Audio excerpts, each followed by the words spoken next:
Devil, my friend. Another day, another weekend, another convention, another thing for us to talk about. Of course, complete shout outs, appreciation, and an overall great time had by yourself and myself with Harry. Harry Carpenter, Frightreads, really, really great time.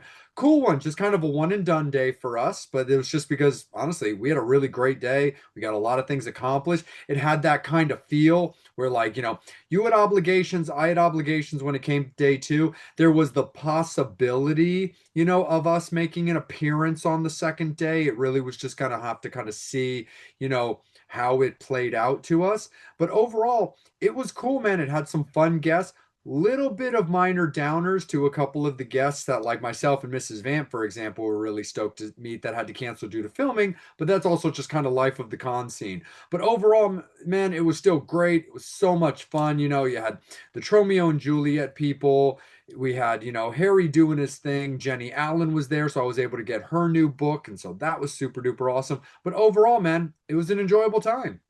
Yeah, yeah, I thought it was pretty cool. This was that first year that they were, they're moving from the Benfield to to the Howard County Fairgrounds. And like I said, it was pretty cool. Like it was a big venue. They had two sides. So it was like, it was one of those ones where like, if you went to Benfield and saw it, and even though this year the pre-sales for tickets were a lot more, it seemed like it was a lot less people there than there really was. But on all honesty, it was still a lot. It was more people. It's just because it was so big and more spread out. It didn't see, you weren't bumping into people as much, as a smaller venue. But I thought that was cool. I mean, give a shout out to. I mean, those guys were banging all day, but give a shout out to the Coney Island. The Catalyst dog guy. The guy who was doing the hot dogs and stuff like that. Oh, That dude, dude, yeah. that dude's line was busy. I mean, apparently they were trying to get other vendors and people had to scrap or people not being able to do it, waiting last minute for logistics and stuff. That was my own one of my when we were talking about one of the gripes and stuff.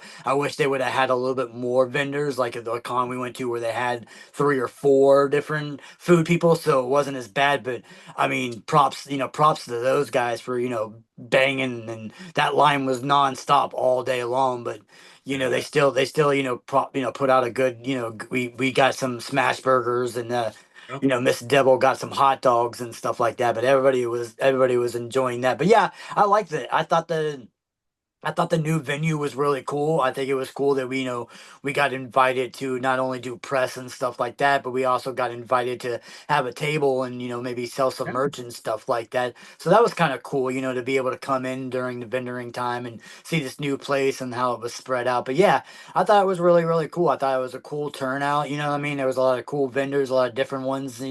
Some of the same people that you see, we've seen before at the event and stuff like that. But yeah, I mean, it was really really cool. I thought, like you said, I mean, unfortunately, there were a couple of like heavy hitters to us, as far as like there's other people that were there that might have interest more people or like that. But one of the two heavy hitters for us was Patty Mullen from Frankenhooker. We were hoping to see, and then Eric from Super Troopers, and all that kind of stuff. Rabbit, we were really really looking forward to seeing him. But obviously with we can't be too mad with Rabbit, although it sucks.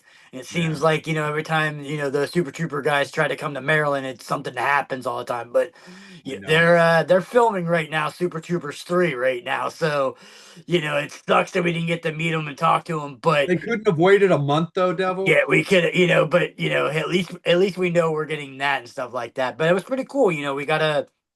We gotta talk, see Lloyd Kaufman and his Yep. line and the trauma people and stuff like that. We gotta talk to Jane Jensen, and we had the interview with her, talking about her music career and talking about, Tromeo and Juliet. And there was supposed to be a surprise on Sunday with Tromeo point appearing, but apparently incognito, and I thought it would look like him, but I wasn't 100% sure. But Will was in the house, Tromeo himself was there. We're like, damn it, we could have. I was like, after I saw Lloyd Kaufman's thing of boasting about the reunion on Saturday, I was like, oh shit, that was Tromeo the whole entire time. But it was still pretty cool though. We were just talking about the other day. A friend of ours sent us the Tromeo had a little bit of like the video on their Facebook, and they had a Yep. little pre-video, and it was during, when we were talking to Lloyd and stuff like that. So thought that was pretty cool. Like we're Tromeo famous now, talking to Lloyd. But That's like I said, we were in, we did the interview with Jane. We were in talks of doing an interview with, with Uncle Lloyd. He was completely down for the game cause and down for the game. But with him, especially with him being so cool and so talkative, giving away freaking free shit all the time, free autographs and stuff like that. His line is just nonstop all the time he's there. You know what I mean? So like, yeah, it was he's one of those always ones we knew we were gonna, we'd love to talk to him and we'll get a chance to talk to him again. But we know the game when it comes to Lloyd. You know what I mean? He's and just one of Lloyd's those always guys. kind of on. He's always kind of on Uncle Lloyd time too. Yeah, yeah, yeah. He comes when he needs to come, and he goes when he needs to go. But like, the man's in his freaking 70s or 80s or something like now. He's on his own time, and he's allowed to be on his own time. But yeah, it was Yeah, still cool. Like I said, we got to see, talk to some other new people, and got to see some old friends and family and stuff like that. We got to talk to Chris O'Brockie, our buddy from Crackoon. Oh yeah. Get our Raccoon, Crackoon on. We gotta Raccoon. we gotta see our friends with Kid Dreadful. Yep. We gotta see our buddy D Calhoun. Newly wedded D Calhoun and his wife and stuff like that. So it was pretty cool. We got to see a couple other vendors and stuff that we knew. But yeah, I thought it was fun. We like I said, we did we got that interview. We got asked. I thought it was pretty cool. We got asked by Harry and all that if we wanted to do a panel with Yeah. with Adam Caesar, who a lot of people might know. Yep, from Clown in the Cornfield. It's a big movie production and stuff like that. But yeah, that was cool. That was kind of cool to kind of do a live version of what we do with the Vampire and Devil podcast and Yeah. stuff like that a little bit, and talk to him, and he was really really cool, and down for the cause and enjoyed himself, and that was pretty cool. Yeah, absolutely. I thought it was really cool. Just like, having our two respected clown in the cornfield books signed to Vampire and to Devil. He was super cool about doing that because of the panel and stuff. And, I did the same thing with Jenny Allen, who's awesome. She's super duper sweet. Love her to death, because I'm really into her books. I love I don't remember if I really broke it down that much in other times that we've talked about Fright Reads and stuff, but I know I've shouted her out before. But she writes these vampire books kind of based off her real life, you know, experience and history in the medical field. And that's one of the things I always thought was really cool about where she came from when it came to, like, vampirism, when it comes to books and stuff like that, because she has that medical background. And that was something that always kind of, made me really interested about, the books that she was writing and stuff. But she was great. A little fun little story is for all you Fangs and Infernos, is when Devil and I we'd gotten set up, we were kind of like just simply putting our feelers out there. We were like, okay, let's stroll, let's see kind of where people are, where these autographs would be, where those autographs would be, where these vendors are, where the stage is. Well, not so much the stage because our table was right next to it, but you know what I mean. Anyway, it was like, let's just kind of get our feelers out there. It was about 30 minutes, maybe an hour, if that, into the con. It was still pretty chill. And I was like, you know what, Devil? We do a lot. It gets a little crunchy. It's easy to forget things. I'm gonna swing over to Jenny's table and just, say hi, get her book, knock that out. Like, cool. Turns out she only brought one copy to the con, or at least for Saturday. I don't know if she's local enough to go home after one day of a con and then come back and do it again. So that I couldn't say. But at least when it comes to Saturday, she only brought one book, one copy of the new book. So I was able to get it just from popping over there so early. And she was really funny. She was like, "Yeah, I opened up the merch and saw that I only brought one physical copy of the new book." And I was like, "Well, now you have 0 copies of the new book, so I'll take it." But she was also really cool because every book I bought from her, she's personalized, signed, put a quote in there. But this is the one that I had her actually write like to Vampire on, because it was like all of the rest of them were, made out to my surname and stuff. So I was like, yeah, let's do that. And I was like, you know what, Jenny, if you're cool, would you mind doing it this way? And she was great. She was awesome. Super duper love her. Our other buddy Chris, who has the amazing 3D printed stand. He was there. He was awesome. I believe if I remember correctly, it's layered by layered 3D printing. So Chris is absolutely fantastic. He was there with his daughter.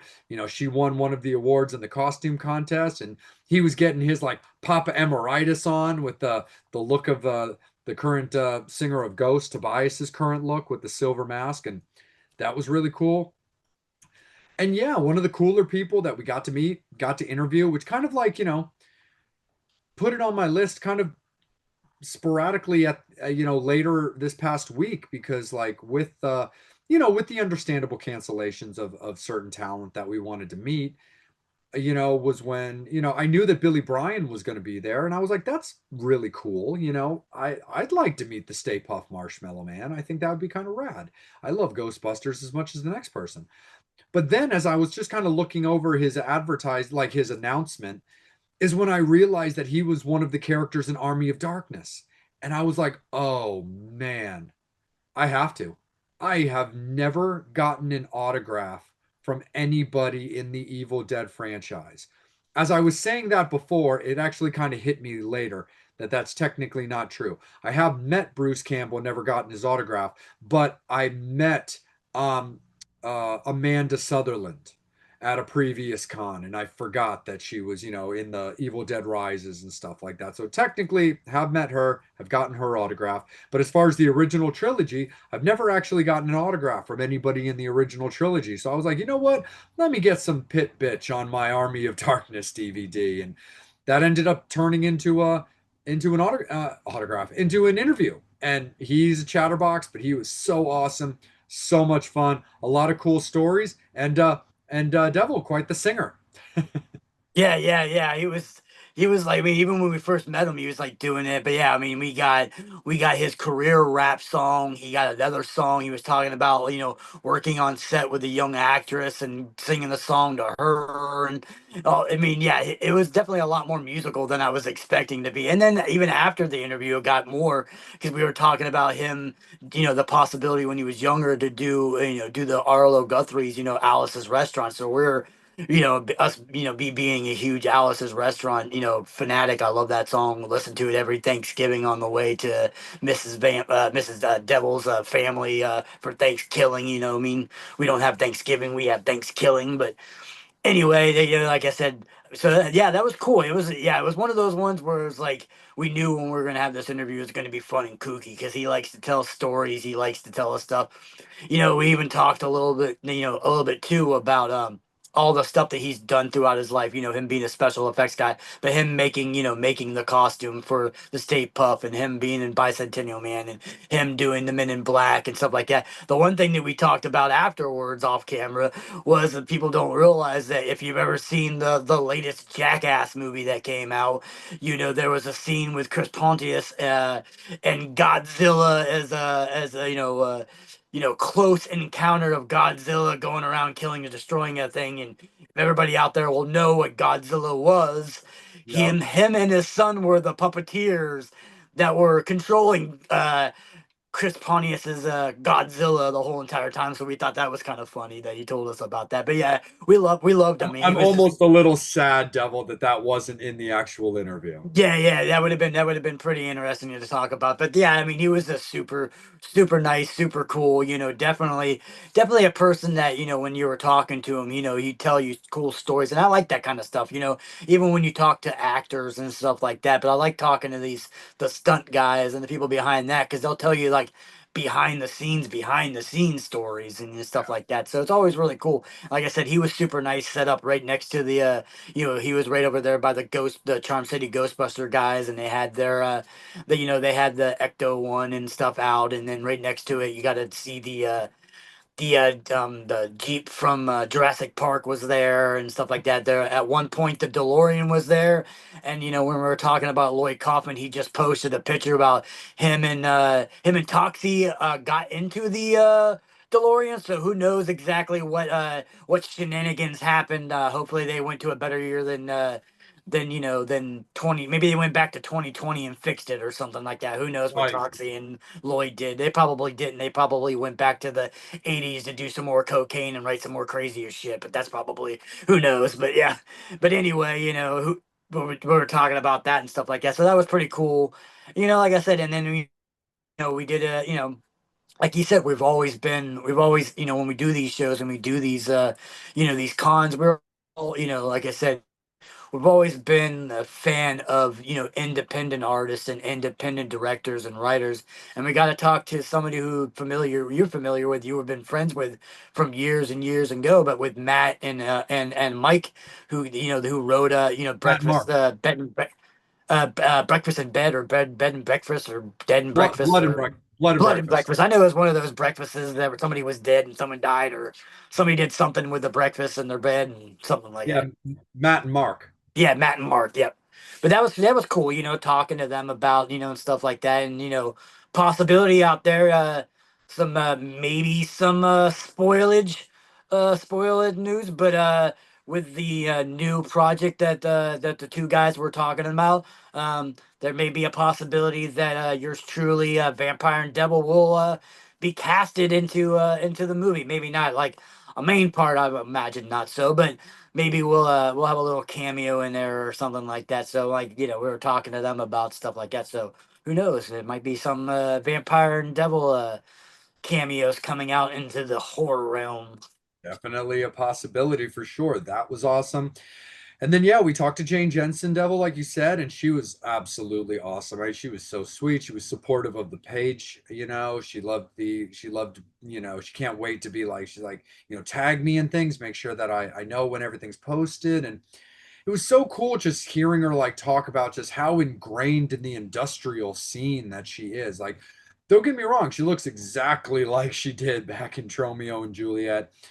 She was talking about all this great history of, because she was a musician still first before it even came to acting, and all this really, really cool stuff. Gifted us these pretty cool like rosaries, which burned a little bit in both of our respective hands when she handed them over to us. But all jokes aside, I mean, the story behind it was that she had these rosaries given to her by like these Catholic nuns that are heavily involved in protection against human trafficking. And that's definitely a cause that you, myself, and of course Mrs. Devil, Mrs. Vamp have always been can get behind. So even when I showed and told Mrs. Vamp that I was gifted a rosary at the event, she was just kind of like, oh, really? And I'm like, yeah, but this is the reason for it. And she's like, oh, I can get behind that.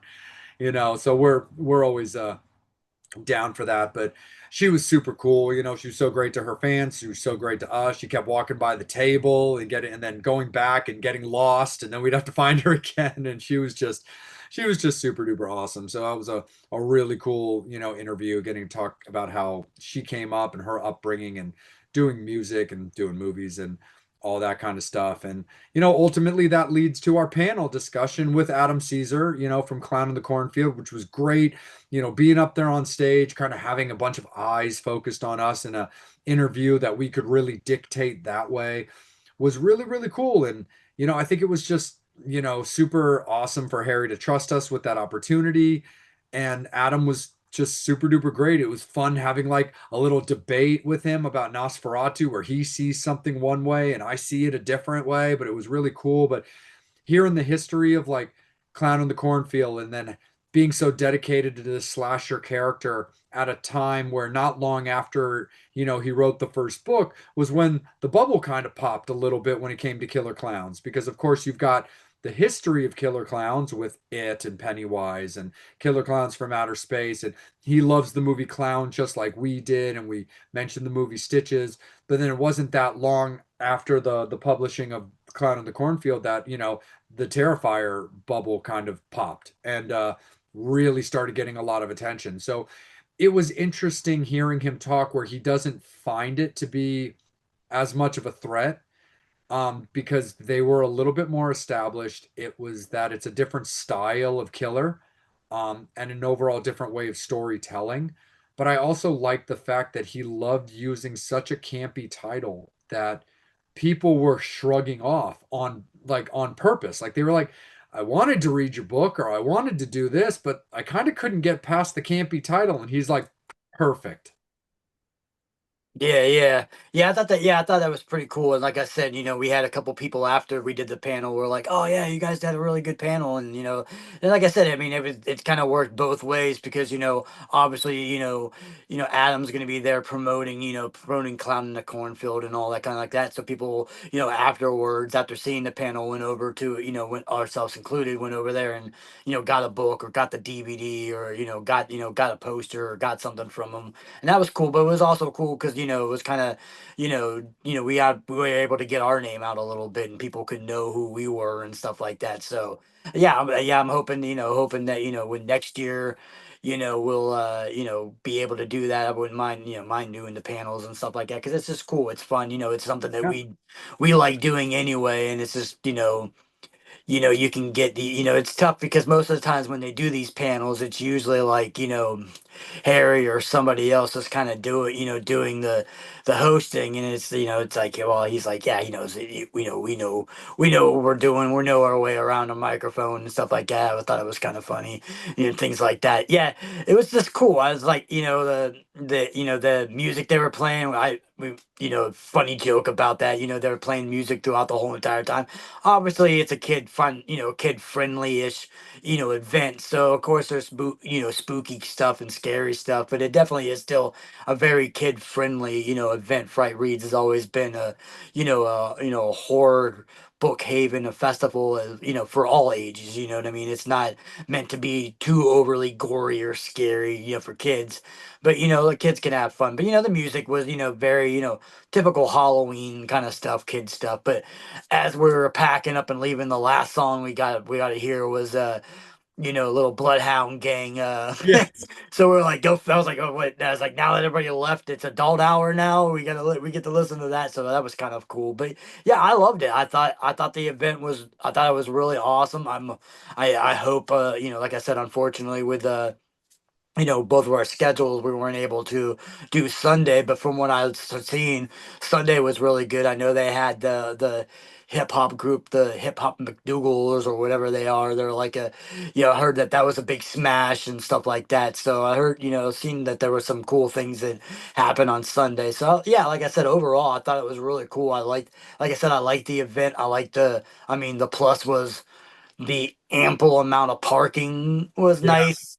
I mean, as far as like where I'm from, it's a little bit further than Benfield. Benfield's a little bit closer, so I kind of like that, but it still wasn't too bad. I mean, it's not as yeah. bad as we definitely have traveled, further distances for events and things like that. So it wasn't too bad. We didn't need to invest in a hotel or find a cave somewhere or something like that. Or Driving so up to Allentown, my wings were tired, pal. yeah, so things like that. So I thought that was cool. I mean, like I said, overall, I thought the event was awesome. I thought it was a fun time. We had a good time. Like I said, yeah, unfortunately, like I said, in the business of cons, people have to cancel sometimes, and it is a bummer. But you just, you make do with what it is. And like I said, that's what I said. I was like, yeah, those two are definitely on our radar as far as either just meeting, personally, but being able to do what we do and get some interviews would be cool, especially because, you know, in the Frankenhooker universe, we got to talk to, people who have done, have done that movie or in that, franchise of movies done by by Frank and stuff like that. So it's cool to do that. And like I said, who doesn't talk about, doesn't want to talk about Super Troopers right meow and ask about shenanigans and things like Yeah, that. So it'd be cool, what I mean. It's some people, it's a thing of maybe, now that, they maybe they'll come, maybe there's a possibility for, them coming for the next one or, if they do the halfway to Halloween next year again too, as well, there's a possibility of maybe one of them coming for that too. So yeah, it was cool. I think, like I said, it was always a cool event. Like I said, we've always appreciated Harry, just straight up, just being like one of the coolest guys ever. And then, he mentioned something which was funny, but apparently there's a benchmark now that somebody posted about all the bad things that have happened recently at a lot of book festivals. People not showing up, people getting scammed and stuff like that, and all this crazy stuff. That somebody posted, well, this is how a book festival is supposed to be ran. And now, so now Harry's probably happy that Fright Reads now is a benchmark of how these events for book festivals are going to go now. Yeah, yeah, especially when it came to Maryland. Yeah, you guys can look it up for yourself there, Fangs and Infernos. Devil and I aren't going to get into it, but yeah, there was a definitely a well publicized like black eye on the book festival, history based out of Baltimore, earlier this year or late last year or whatever. But yeah, apparently that one was ugly. But you guys can go ahead and look that up for yourselves. But yep, absolutely, Fangs and Infernos. We love Fright Reads. We love Harry, and that's definitely something that Devil and I want to look into about trying to be, potentially be Harry's guys when it comes to panels and stuff like that. Maybe we'll get the opportunity to host more than one, and just kind of become like, his go-tos either as a consistent set of hosts for a specific guest, and or maybe just a team that he can rely on if he's like, hey, I got panels scheduled for, I got 10 panels scheduled. Can I give you three? And maybe just kind of go from that, and then look out for scoring some of the heavy hitters, because I think that would definitely be cool for sure. But yeah, absolutely. Fright Reads, Harry Carpenter, thank you so much for having us. Thank you for your hospitality. It was an absolutely great time. Thank you for Mrs. Devil for hanging out with us. It was a great one, always getting to hang out with her, and all of us check things out and enjoy our hot dogs and our smash burgers. That is one thing though that like you had mentioned with the vendors, Devil, that I wouldn't have hated. Not just the ability to like, tackle some more like food, but even the lack of food.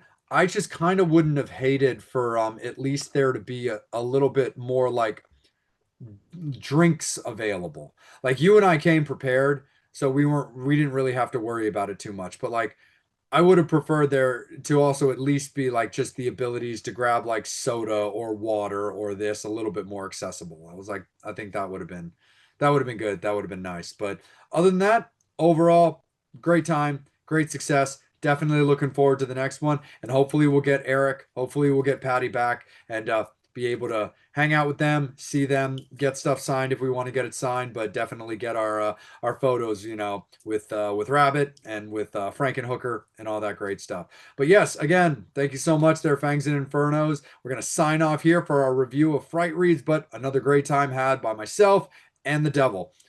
Horns up, Fangs out.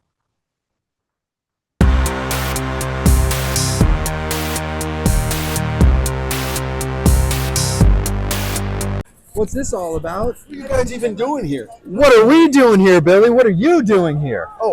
Well, I got invited. I was asked to come over here and kind of yammer a bit. Well, let's have a little bit of yammering. Fangs and Infernos. Thank you guys as always. We really appreciate your support of the show, but more importantly, we appreciate your support of our amazing guests that we get to conversate with. Of course, the Devil, the Vampire, but more importantly, we got Billy Bryan hanging out with us, man. We've got the Stay Puft Marshmallow Man. Dan We've got Aykroyd must have been around here somewhere, thinking of something. Like, why do you think of Stay Puft? we got Stay Puft. We've got the Pit Bitch. We've got so much fun stuff to talk about. But of course, first and foremost, Billy, thank you for some of your time. Hey, it's a pleasure. Thanks for caring. Absolutely, for sure. And I mean, we can jump right into it. You built the suit. You were in the suit. I did and that. With the continuation of the series in Ghostbusters, not only always continuously growing in popularity, but having the new current movies that it's doing. But how do you look back at the movie all this time later? Well, every time I see it, I enjoy it for various reasons. One thing, I mean, how many quotes do you use from Ghostbusters every day? So many. Every day. At least a couple of. I mean, how many times do you say, nice shooting Tex, or this is Stay Puft Marshmallow Man, or let's see, you deserve it. I always say when someone asks you if you're a god, you say yes. No, all right, okay, check this out. You know the Stray Cat strut? Yeah. Oh, yeah. Were you here 2 years ago when Ari Lehman was playing? No, we weren't here for that one. I saw him here. I had met him a while before, and I went over and I thanked him because he had inspired me to start to include music in what I was offering. He said, "Really, what do you do?" Well, for instance, you know the Stray Cat Strut? He said, "Yeah, you guys play that? We could work it out." Because I do the Stay Puft Strut. You know, it goes, ooh, ooh. Sounds scary already. Marshmallow Stay Puft stepping on a church. Ooh, wishing that he got a little piece of the merch. Ooh, he's a sailor in town, recently paid. This guy'll be fine if we just get him laid. It's Stay Puft Strut, I'm a ladies' man. A candy Casanova, I'm as sweet as I can. The mean Ghostbusters with the proton throwers are trying their best to melt me into some more.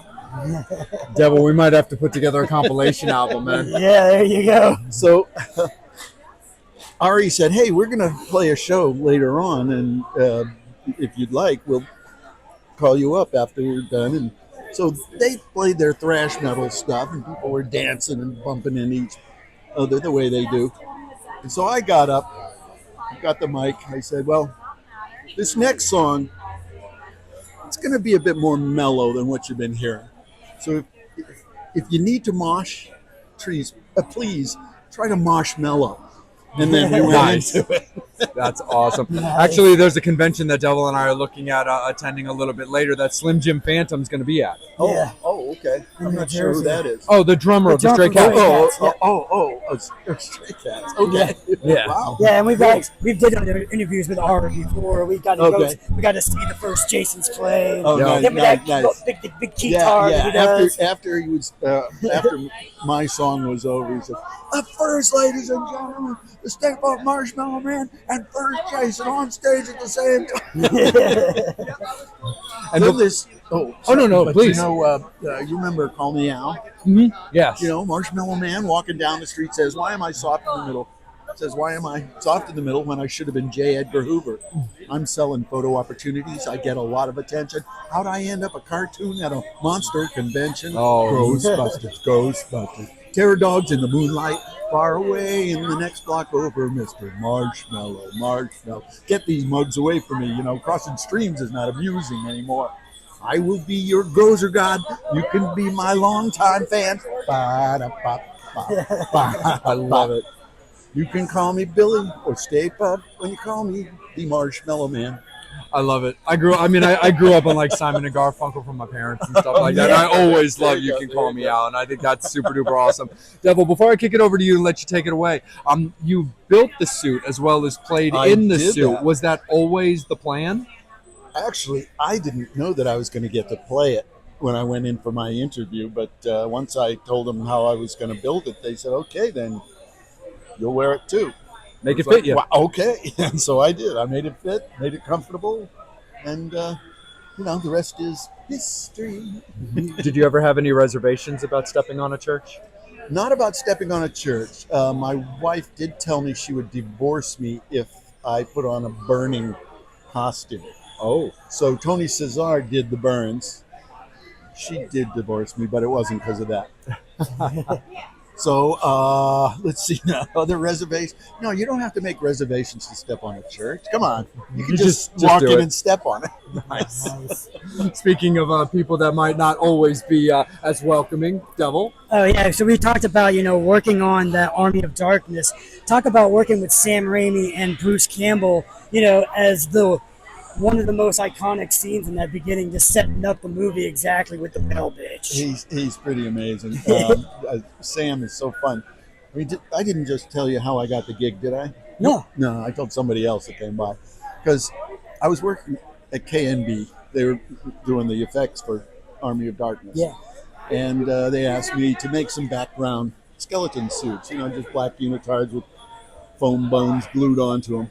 And so I was doing that, and then they came in and asked me if I would add the various body parts, not the head and hands for the pit bitch, but just the I think she was even almost pregnant or something. Anyway, so my friend Brent Armstrong, may he rest in peace, he had sculpted two different pit witches. One was sort of your standard old lady Meg Mucklebone looking kind of thing, and then the other one. How are you? Good, how are you? This guy, this is, I forgot your first name. Craig. Craig, right? Yeah. Craig Yastrzemski. Yeah. Does that ring a bell? Okay. Now, wasn't Joe Bob Briggs there at that event? I thought so. I didn't know who he was at the time, and just last weekend I finally got to see The Phantom of the Opera Okay. with Joe Bob Okay, yeah. introducing it and Yeah. interrupting it, and of course, what's her name? Darcy. Yeah. Yeah, Well, everybody loves dressing up Darcy. the stage. That's always nice. It's so good to see you. What Good to see a you what too. a How pleasant you been? surprise. I've been just right. I was just telling him about everything. About how I got the Fitbit job. I told you that one, right? How I've been making Army of for Darkness. Army of Darkness, and Yeah. so there were two pit witches sculpted. One kind of regular lady, and one this boogity thing. And Sam was afraid that maybe it was so over the top that it would be a laugh instead of a scare, and he wanted a scare right there. So they wanted me to try to convince him. And so they had me put on the suit. They were having a meeting in the office, and I was waiting and hanging around, looking like that. And then I got an idea. I said, bring me a piece of plywood. So I just stood on this piece of plywood as if it was the bottom of a stand, and I, froze when he walked in, and waited until he got close enough, and I got to him. And he said, "All right, it's in the movie, and I want him in it." So nice. That's how you make your own. Make your own magic. Exactly. Yep. It's good seeing Great you. to see you, Chris. See you in a little bit. All right. Such a pleasure. Yeah, I did a show for Craig up in Gettysburg in 2019. Oh, nice. And I was just talking about it because of just seeing Joe Bob. Oh, yeah. And seeing the Phantom. Oh yeah, at no, a we friend's place. love Joe Bob and Darcy. Everybody loves Darcy. Though. Yeah. Yeah. What's not to love? Exactly. Yeah, exactly. But I didn't know who he was. And it's funny because he was about that far away. But not knowing who he was or anything about him, I didn't really. I mean, I may have paused for a moment, but I didn't introduce myself. I'm afraid, and so. But of that, I was remiss. Definitely remiss. Anyway, so where were we? Talking about everything, right? Talking about everything. Did I tell you about my resume rap? Oh, well, yeah, I think you Sort mentioned of it back in autograph time, but I think we need to talk Okay, about your so- resume rap for the Fangs and Infernos. Let me explain. You see, in 2016, when the Girl Ghostbuster movie came out, I was asked to go to Japan to sign some autographs, but there were a couple of screenings of the new film. What was it? Answer the Call, or no, Afterlife or Answer the whatever it something. was. Yeah. Anyway, you remember? yeah, The Afterlife. girl one. Oh, the girl one was just Ghostbusters. it. It was Afterlife was it Jason's It had a little first. bit more. Yeah, I think it was Name. another. Anyway, whatever it was, doesn't matter. I'm standing there in a movie theater in Japan, and some pretty little Japanese girl raises her hand for the Q&A, and she says, "We know that you were the Marshmallow Man, but what else have you done in your career?" And I had a bit of a log jam. I didn't know how to get started, and so when I went home, I said that will never happen again, and I'll have something to say next time. And actually, I went to an event in South Carolina, I think it was, and some fella came over to do an interview with me, kind of like this. And first question he asked me was, "Well, we know that you were the type of Marshmallow Man. What else have you done in your career?" I sat there. I looked up. I said, "Now?" They looked down and said, "Yeah, I guess so." So I said, "I've been a schmello, been a schweasel, been a bitch in a pit. Chucky wasn't done until I done my bit. Zebras and lions would never have met. Alien cocoons, that giant marionette. Fairy tale hen with her golden eggs. Anaconda, Kezardrix, what you think of them? Green blobs, eaglets, young pteranodons, a talking oak tree, and a heart for King Kong. He's the man, he's the man, he's the Marshmallow Man. If any man can do it, that's the man who can. Every day I hear it, anywhere I am, give it to the Marshmallow Man." And it goes on for another couple of verses. So if you go to YouTube and look up under Bill Bryan's resume rap RAP, not WRAP. You'll find it. The thumbnail is the Hollywood sign. So take a look at it. Turn it up. Listen. Enjoy. Oh yeah, nice. And then talk about some of the other movies. All the stuff that you've were this worked on. things? Oh well. Talk let's- about working with Robin Williams in Bicentennial Oh, my Man. God, The Robin. late Oh, great yeah. Okay. Robin Williams. It's funny. I first met Robin in probably '78, before he was Mork. I was working at NBC on the Tonight Show and things like that, and they were doing Laugh-In again. George Schlatter was trying to bring Laugh-In back in 10 years later, and so I happened to go down to visit somebody in the wardrobe department, and then the next stage, I just sat in to watch whatever it was they were either rehearsing or shooting. And here comes this young unknown comic out on a stage in a towel, and there's kind of a rudimentary locker room set, a couple lockers and a bench. That's it. He comes out, he says, "Men, you're men, I'm a man. We all know that as men, we don't always want to spend all that much time getting dressed after we work out. We want to just get out there." And so, what we have is a new product, and he takes a spray can, spray socks. He puts his foot up and he sprays his foot.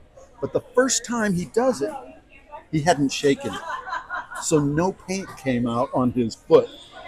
So he said, "Hold it, cut. No, it's Robin, wardrobe, somebody's got to..." Okay, prop came out and shook the can. Okay, all right, we're set. Let's go again. They went again. He did it entirely differently and even funnier. It was anyway, when he was done, I left thinking, wow, this guy. And then later, the next morning, actually, I went to breakfast in the canteen, and he's standing right next to me, and we ordered our eggs together, and then we sat and talked for all of breakfast anyway.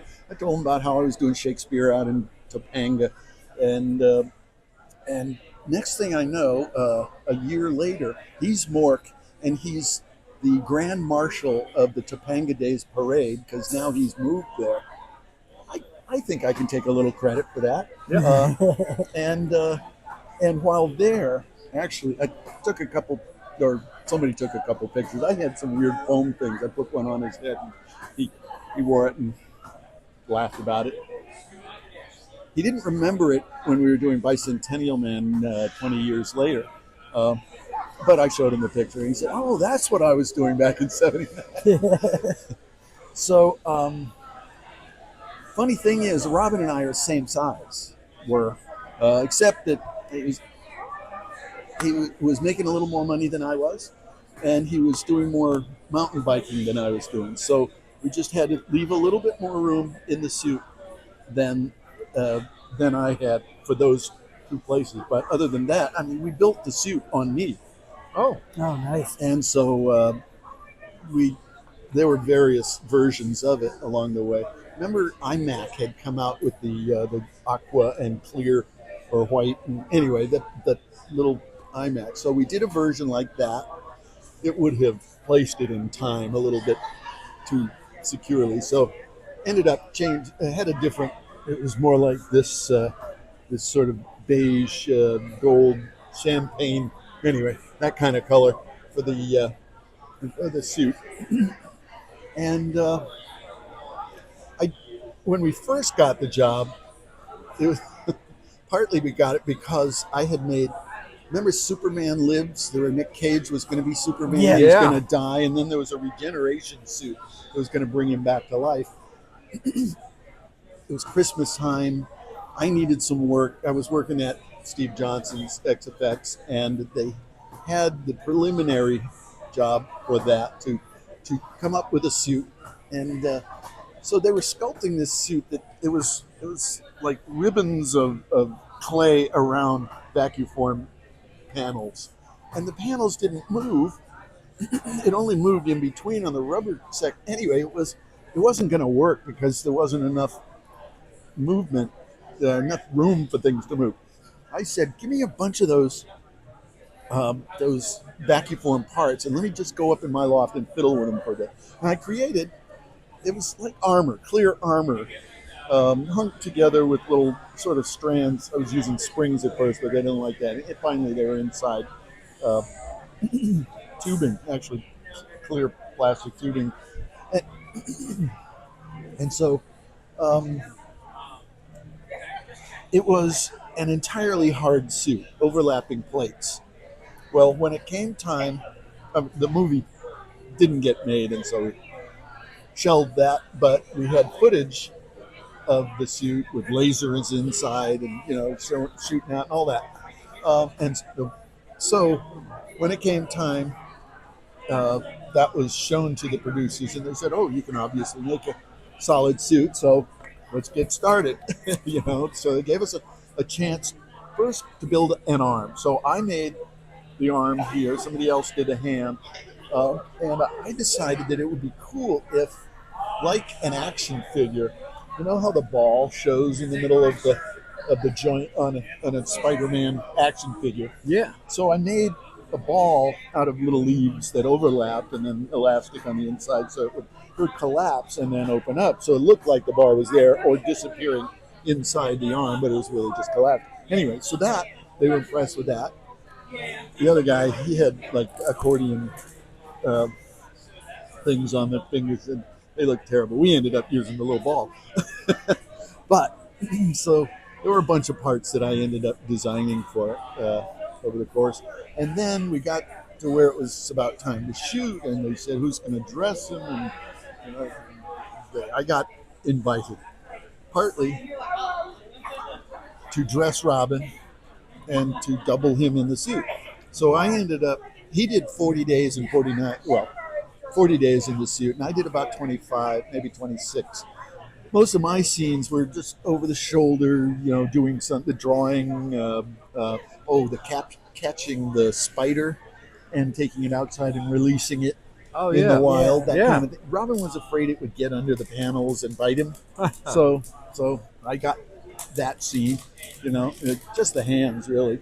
And then one day I was sitting on set talking to his assistant, and I mentioned that I'd done some foam carving on toys and on hook. And she said, "Wait, you can carve?" I said, "Yeah." She said, wait a second. And Robin comes over and says, "Billy, can you do the carving scene tomorrow? I'm afraid I'm going to cut my thumb off." I said, "Yeah, sure, no problem." So I got my own scene where little Miss is sitting there, and I'm just she hands me a tool, and I, tick, tick, tick, tick. Just enough to raise a curl of the wood, so it looked real. Yeah. And so that's my scene. Plus, remember Little Miss in the movie, and she was the Pepsi girl. Oh yeah. Who, did you know that she is Jesse Eisenberg's sister? No. Yeah. Hallie Kate Eisenberg. Whole family was doing a lot of auditions and getting a lot of the parts. Oh, nice. So sitting around backstage, I taught her how to sing this particular song. It was a Barbara Streisand song. It was, "Last night I dreamed I was a tiger in the jungle. Yes, I was a big bad tiger till a lion killed me. And then I was an elephant, a great big elephant. There wasn't anything I couldn't do till they caught me and they brought me to the zoo. And then I was an alligator, crocodile, no, an alligator with a big fat mouth and 4 very funny little legs, which are no good for dancing. And then I was a dancing bear, and I was doing my dancing where the bears dance, but I was sneezing because I was a dancing polar bear and it was freezing. And then I was a tall giraffe. I looked so ridiculous I wanted to laugh, but a giraffe can't talk, so how can he laugh? And whoever heard a giraffe laugh? Then I woke up, and I was not a tiger or an elephant, and I was not a alligator, crocodile, no, an alligator. And I was not a dancing bear, a tall giraffe. I was only me, and that's the way I'll be. Yes, that's the way I'll be. I enjoy being an oyster." And so Hallie learned the song and performed it for the crew one day. And so I felt like, boy, I've slowed down production enough here. So I've done my part. So what else? I don't know. Did you have another question? Oh, yeah. How about Men in Black? Let's definitely talk Men in Black. This was I had this idea. Because I also like that scene too. Don't get too close to him. He's crouching. Yep. Yeah. Hey, how you doing, guys? It's from Ghostbusters. Oh, jeez. Oh, boy. They just... The Pillsbury Doughboy. Yeah, right. Or the Michelin. No, it's a love child between the two. That's what I heard. So, remember the Puttermans? Yeah. They were a family of robot-like characters that had batteries in their backs, and if they didn't have the right battery, the Duracell, I think it was, yeah, Duracell, then they would, like, grandma goes face down in a plate full of noodles and that kind of stuff, you know. Well, we had done one set of those. I made their costumes, the outfits out of foam that they then covered with the clear glaze. And we'd done the first set. Then the second set was about to happen. We had an earthquake in LA in '94, and a bunch of the roads got stopped, you know, bridges collapsed and things like that. So one of the shops was outside the city far enough that Greg Canham rented one of Steve Johnson's extra units to build Earth 2 in. Clancy Brown, Yep. it was sci-fi on another planet. Well, I was asked to, because of the Putterman sleeves working like robots, they said, hey, could you put together the arms for this robot, and then we can anyway, so we're going to go shoot in Santa Fe area. Could you come for the summer and dress him? But Steve said, hey, the second attack on the Puttermans is about to happen, so could you go? Take a week, show him how to do it, and come back. So I did. I came back after a week, and when I got back, he said, oh, Puttermans had postponed. But, well, since I told you, come back, I'm going to pay you, but I don't really have anything for you to do. So you've got a couple of jobs coming up. Lord of Illusions is one of them. Trying to figure out some ideas. So could you just go up in your loft and come up with something? You get a vague assignment like that. It's not easy to know exactly what to come up with. And so when I get an assignment or that kind of loose thing, I'd like to seek inspiration. For sure. You know, I like to go for some inspiration. Absolutely. Is what I'm saying. But I'm up there in the loft, and I'm full of all this inspiration, and I don't want to just release the inspiration to the room, you know. So I would take a plastic bag and just fill it with my inspiration. Yeah, a little private inspiration. And then I would tie it off. Well, I tied this one off, and in my inspired state, it stretched a little. I said, wait a second. I didn't know that would happen. And so I started fiddling with plastic. First, I just this little thing, and I showed it to Brent Baker, may he rest in peace. And he said, oh, great, Bill, we'll do the whole movie that way. And then we did. Nice. So I spent that summer just working out ways to work with plastic bags. Just inspiring people. Inspiring people, then being inspired. You know, found that a soldering iron over paper so it wouldn't stick to the plastic. You know, when the line turns dark, then the trap is clean. No, the seam is incised and you can just peel it off. It's like a sticker peeling off. It's so cool. And then the antenna. See these antennae on the on Slug Guy, or Grouchy as he was known. They were long, elaborate little balloons. They've already curled. Actually, somebody made me a little brass wheel that went on the end of the soldering iron, so I could make more intricate turns and things. And so that's how this happened. And there were all kinds of mechanisms and things across the back of this creature. So for 3 months, I was working on this Slug Guy, and I made everything on it, which is why it's my favorite, because it was what I wanted to do. Yeah. I welded up this little thing, like a kind of a wag tricycle, kind of like, and it had wheels and you know, like a railroad train I don't know why they have that bar between them, but Oh, it yeah. links them, right? And power transfer and all that. Well, it had that, and then there was a stick coming off the side. So as the wheel went around, the stick would go back and forth, and I had this big inflatable tentacle connected to that. So as it's galumphing forward, the shoulder is, it's. And if you go back and watch this scene, back it up just before they walk down through the, beside. Like when they get off the customs, elevator. right? And, Yeah. When they're in the elevator, I think Will says, "Hey, you asked me. I got the skills, but don't be calling me kid or whatever. None of that. And, whatever you say, Slick. No, he said, but as of this moment, your skills mean absolute dick. Oh, yeah. Totally. And then the door opens and we can see, I think it's right there where you see me coming around the corner, maybe a little later. But anyway, so that you can see the whole body. And then we get down and it's only from the waist up, sort of. Yeah. Oh, gotcha. When he says, don't get too close to him, he's crouching. And so, anyway, it was so much fun. And it also had to be really cool reconnecting with Sam when you did Spider-Man. Yes, that was cool too. That was. I got to be. Let's see. We puppeteered Doc Ock's tentacles, Yeah. and we spent 4 months working out the operation scene.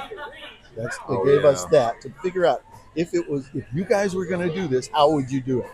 And so with the puppeteers, we went through and worked out how we would do it. There were some things that we came up with that they were real impressed with until we told them how we did it. Like this one guy who gets the tentacle, grabs him and shoves him up into the light fixture, and then sparks fly. Well, so we set it all sideways and put him on a gurney and slid him into it that way. Oh, okay. And they saw this. How'd you do that? And they said, "Oh, we can't do it. We got to hook up a guy and haul him up." So because we're back farther. Anyway, what else can I tell you? I don't know. No, absolutely. Oh, Definitely. yeah. No, man. Just, what, as we're going, what do you like the most about, doing these kind of cons and meeting fans? Obviously, like I said, people would know, you can tell you enjoy doing that. Actually, I'm so shy. I can't really talk to people when they come by. You know that. You can tell, right? You tell. Oh, yeah. We got lucky. You gotta wish it. He was inspired. Yeah, I was actually strangely. Yeah, last night we went to Jimmy's. You know Jimmy's? Yeah. With crab cakes and Yeah. whiskey. Oh, nice. Yeah, whiskey and crab cakes. There you Oh, go. yeah. That's how you loosen them up. That's how you loosen the steak puff by whiskey and crab cakes. That's what I heard. No, absolutely. Well, Billy, we can't thank you enough for giving us some of your time to talk and Hey, share it was a pleasure. share these great stories. And Yeah, we love hearing about it. absolutely. And let the Fangs and Infernos know, is there anywhere in particular that you can be found, a website or anything like that? Well, of course, on Facebook. Instagram, bill.staypuffed. There's that. That's easy enough. Yep. There's also a Patreon, Building Stay Puffed, where I show how I built. I did about 7 or 8 lessons, and I got to a point where it's like, I'm not getting enough customers. And I was paying my son to edit them together, and I couldn't afford it finally. So I kind of stopped halfway through the head, I'm afraid. But maybe I'll get back to it. Awesome. Who knows? But let's see. Oh, also Cameo. You want to go to Cameo and ask for the Stay Puft Marshmallow Man? I can Nice. do a little, howdy. Absolutely, for Awesome. sure. Well, Fangs and Infernos, thank you guys so much. As always, keep supporting Billy. Yep, everything that he's doing, and we really appreciate his time. We appreciate you guys always supporting our show and all the great conversations that we get to have. He's Devil, I'm Vampire, but most importantly, he is Billy Bryan. Thank you so much, Billy. We really appreciate you again. Good times. Horns up. Fangs out.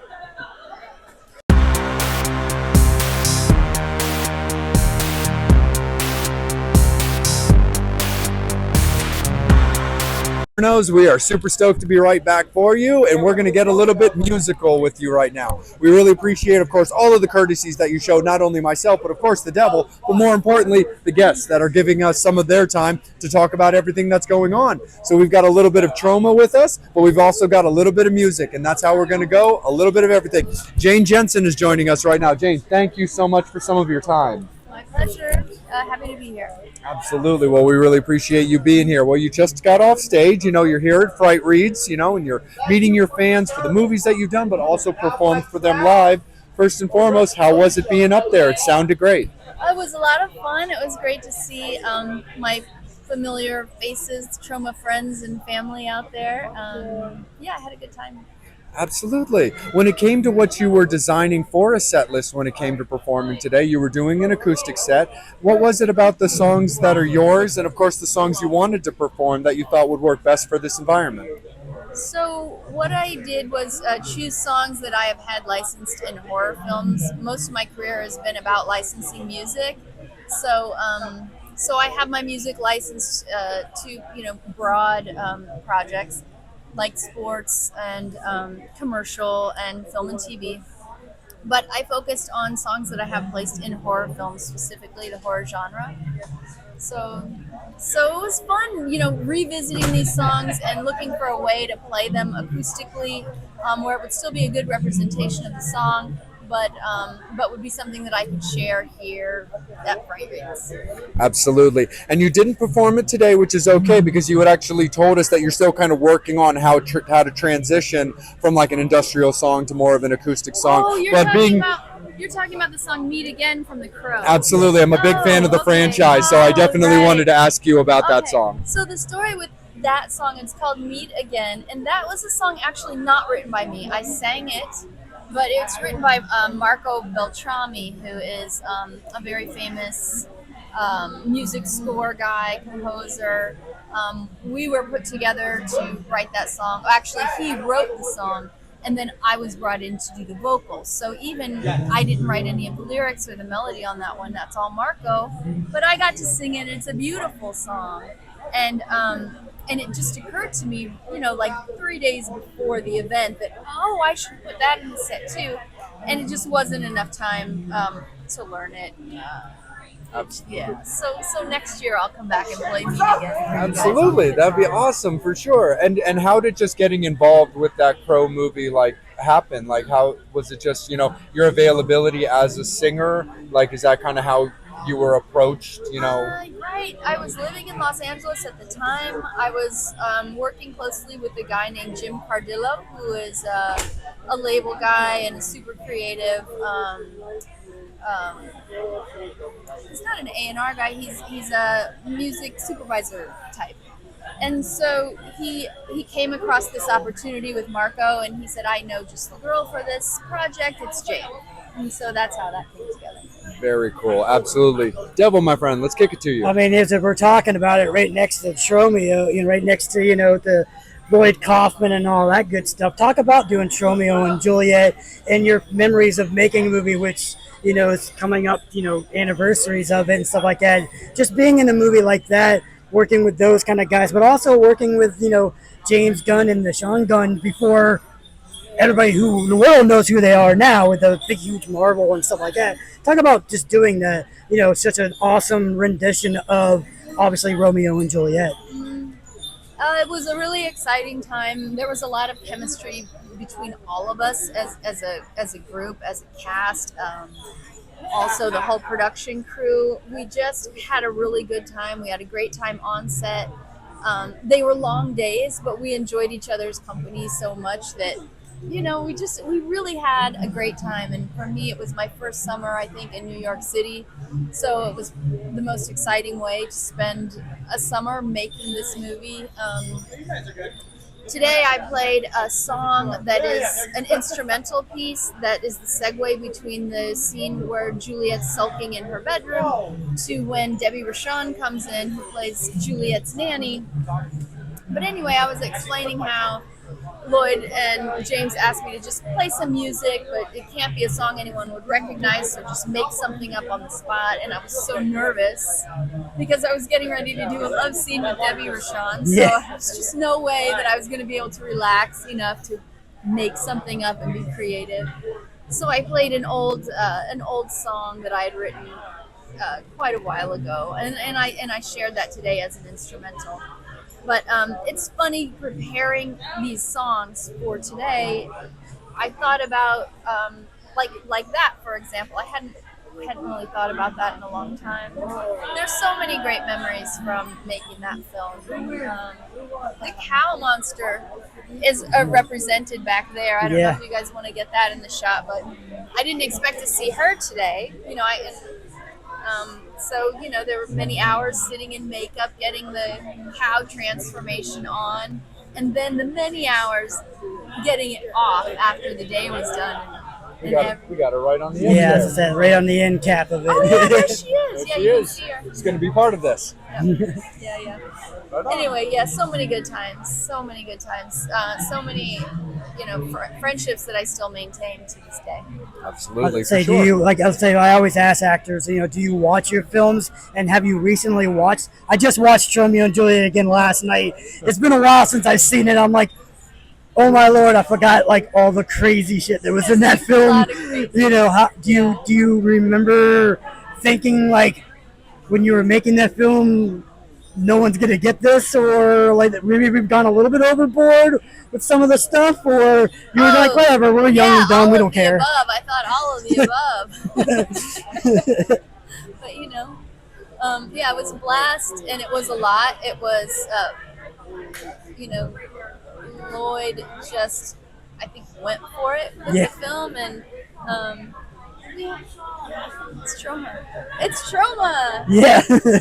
How do you look back at the time that was happening, where being an independent musician and then also crossing over into acting, how do you look at that transition for yourself, where you were already building this career as a singer-songwriter and then having, opportunities to kind of cross them over or get your face out in other ways?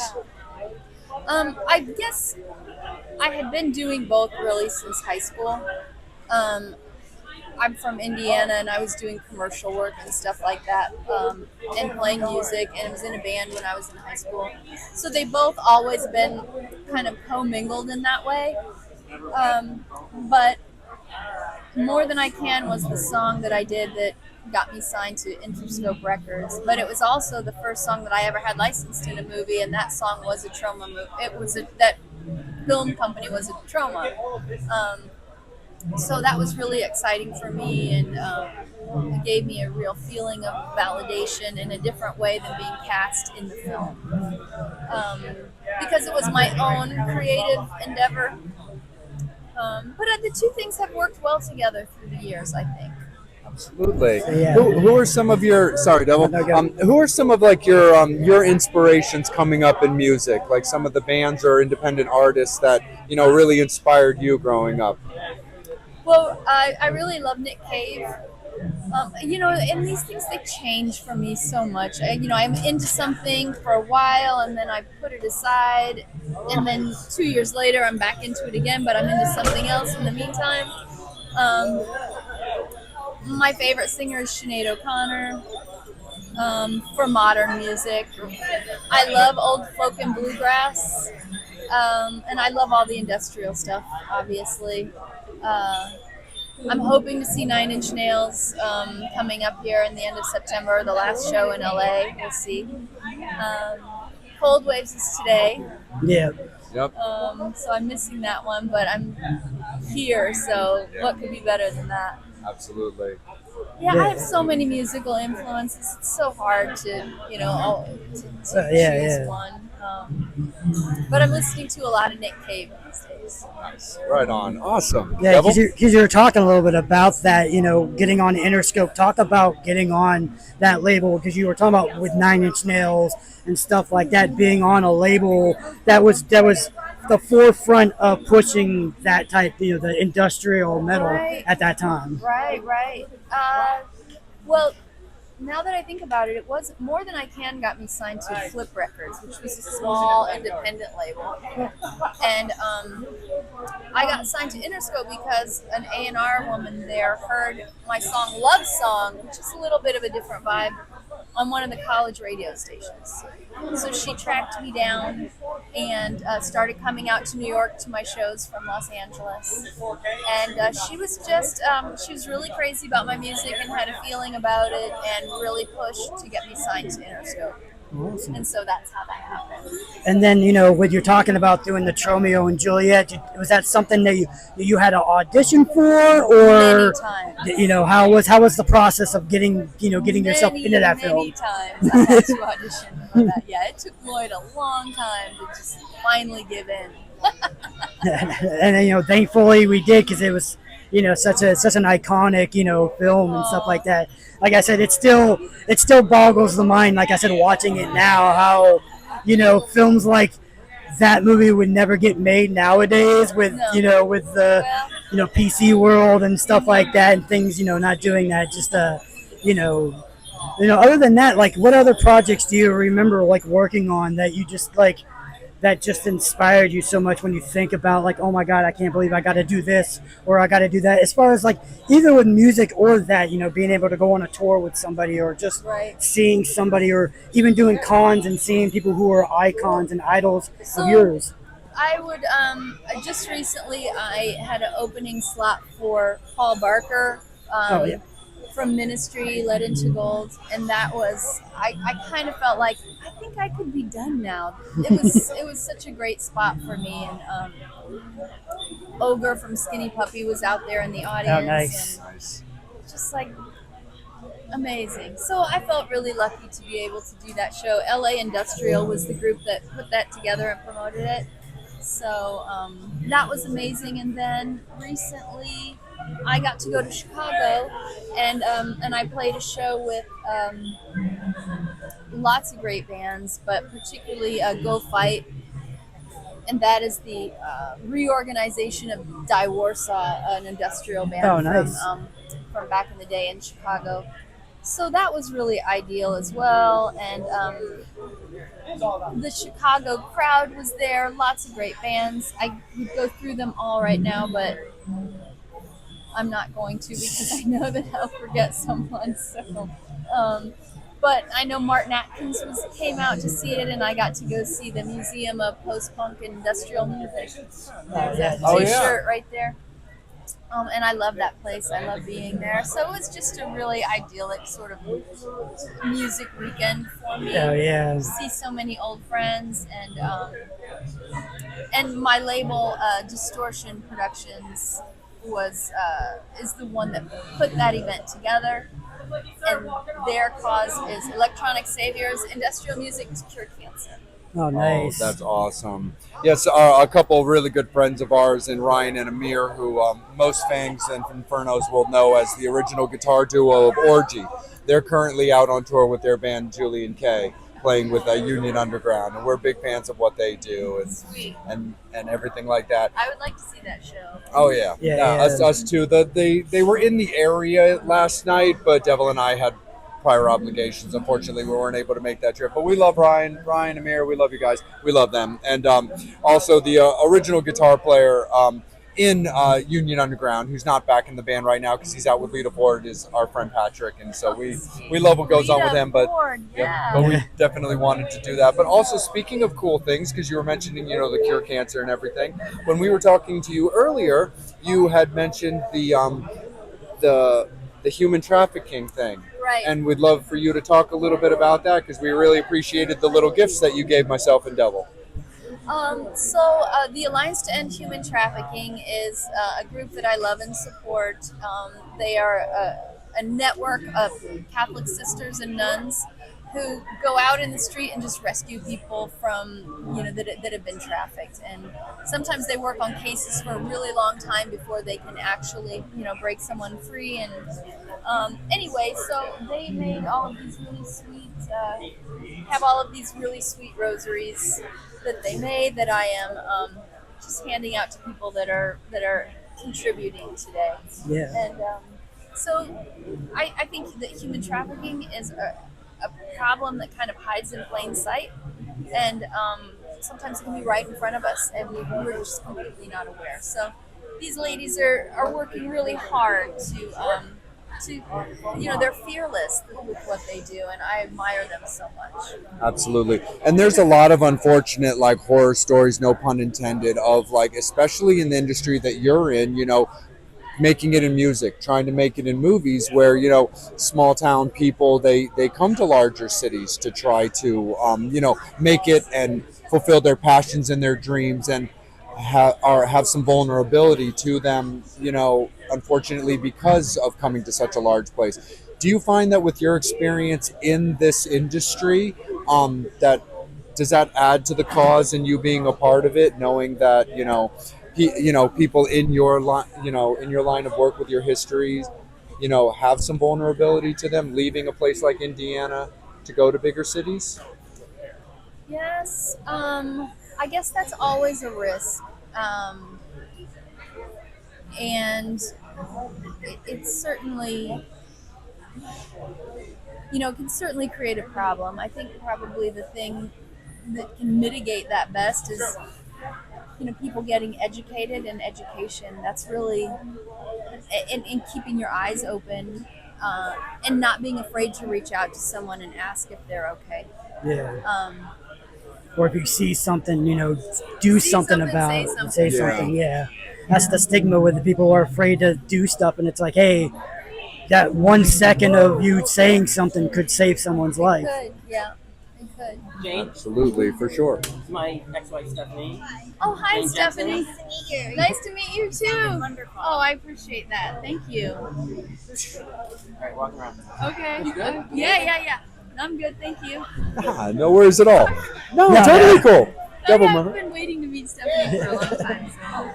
Oh no, I don't absolutely. think he realized we were sitting there. Hey, that's okay. That we're I'm used sure to the that. microphone blends in with your jacket. I think you're right. Yeah. I should have had the green light aimed out. We're live. We're live. But anyway, what can you tell for the Fangs and Infernos about what you have plans for 2025 and 2026 that you can, let people know about? Right. So I am on a label called Distortion Productions. It's mainly, acoustic, not acoustic, industrial dark wave label, and they do an Electronic Saviors compilation album every few years. I was just on that recently. That Oh, came nice. out, Electronic Saviors 7. But I will be doing an album for them to be released through them. And once I get home from this event, I need to start on that. That's what's next on my plate, and I won't be. I have to prioritize that, or it's never going to get done. So Yeah. that's what's happening next.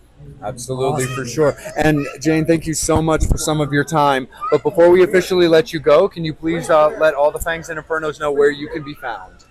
Oh, right. So you can go to janejensenmusic.com, and then you'll find, or I'm just at Jane Jensen Music. That's the easiest thing to do.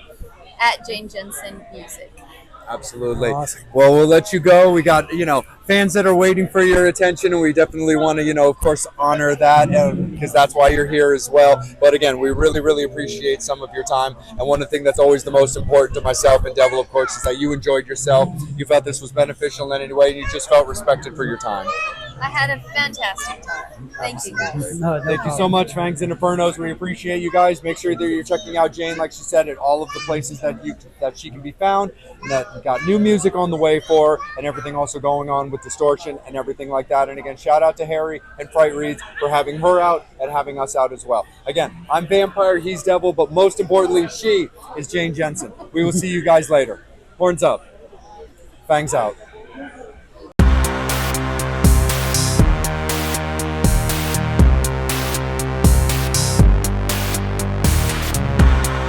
Go right now. What's up there, Fangs and Infernos? As always, we get to rock out with you live whenever we can, and this is absolutely no different. We are back at Frightreads. We absolutely always appreciate everything that Harry does for us to allow us to participate in his amazing events and, have a little bit of fun of our own, do some more interviews, shop till Devil and I like to drop, but also have some great conversations, which we're going to do right now. This is also a fun one for me because I get to hang out with one of my longtime mates and talk about everything that he's going on right now. So we're talking about everything going on right now with the history of everybody from Blood and Breakfast and all the other, filmography that we're doing. But we're starting it off with my good friend Matt Burns. What's Hey, up, bud, brother? how you doing? How you doing, Good, man? man. Good. How long we known each other? What, 15 years? About 15 years, man. You know what? We go back a ways. What can you say? I guess we're pain days. we're gluttons for pain. Glutton for pain. Yeah. Absolutely, for Pain's sure. one of our soundtracks. A couple of our soundtracks. That's right. Absolutely. And of course, we're here with one of your colleagues as well. How you doing? Hey, I'm Mark Byrne, Third Productions Pictures. How's everybody doing? Awesome. Doing good, man. We're doing good. Well, first and foremost, thank you guys so much for hanging out with us. We really appreciate you guys making the time. Thank you guys for the time. Absolutely. And the last time we got to see you guys, at Frightreads over at the mall, we were talking about Blood and Breakfast, but it's also got The Only Ones has just recently come out. So you guys have definitely been busy. Yeah, well, that's a different company. That's Future Fanoscope out of Frederick. But yeah, I was involved with that one. I did I had a small role in it, and I did a mostly production behind the scenes. But yeah, it's a great film. Just got on streaming. Our good friend Jim Krutz in it. Brent Wagner from Texas Chainsaw Massacre. Christopher Henlow, who was just actually here at the table a second ago, and Nancy Ann Ritter. And Nancy Ann Ritter, the star of Blood and Breakfast, right here. Yeah, so Nancy Ann's always a lot of fun. She's always great to shoot with. We did a shoot with her because she's from the original Scream movie. Of course, she's one of the infamous bathroom girls or bathroom bitches, as I call them. Yeah, they were not very nice. They were not very nice to Neff Campbell. So yeah, but I mean, yeah. So yeah, that's fun. And like I said, this is probably going to be one of our last screenings for Blood and Breakfast, unfortunately, before it goes on to streaming. But Mark can tell us a little more about that. Yeah, this is the last planned screening we have. We had one scheduled 2 weeks from now, but they canceled the con, the horror.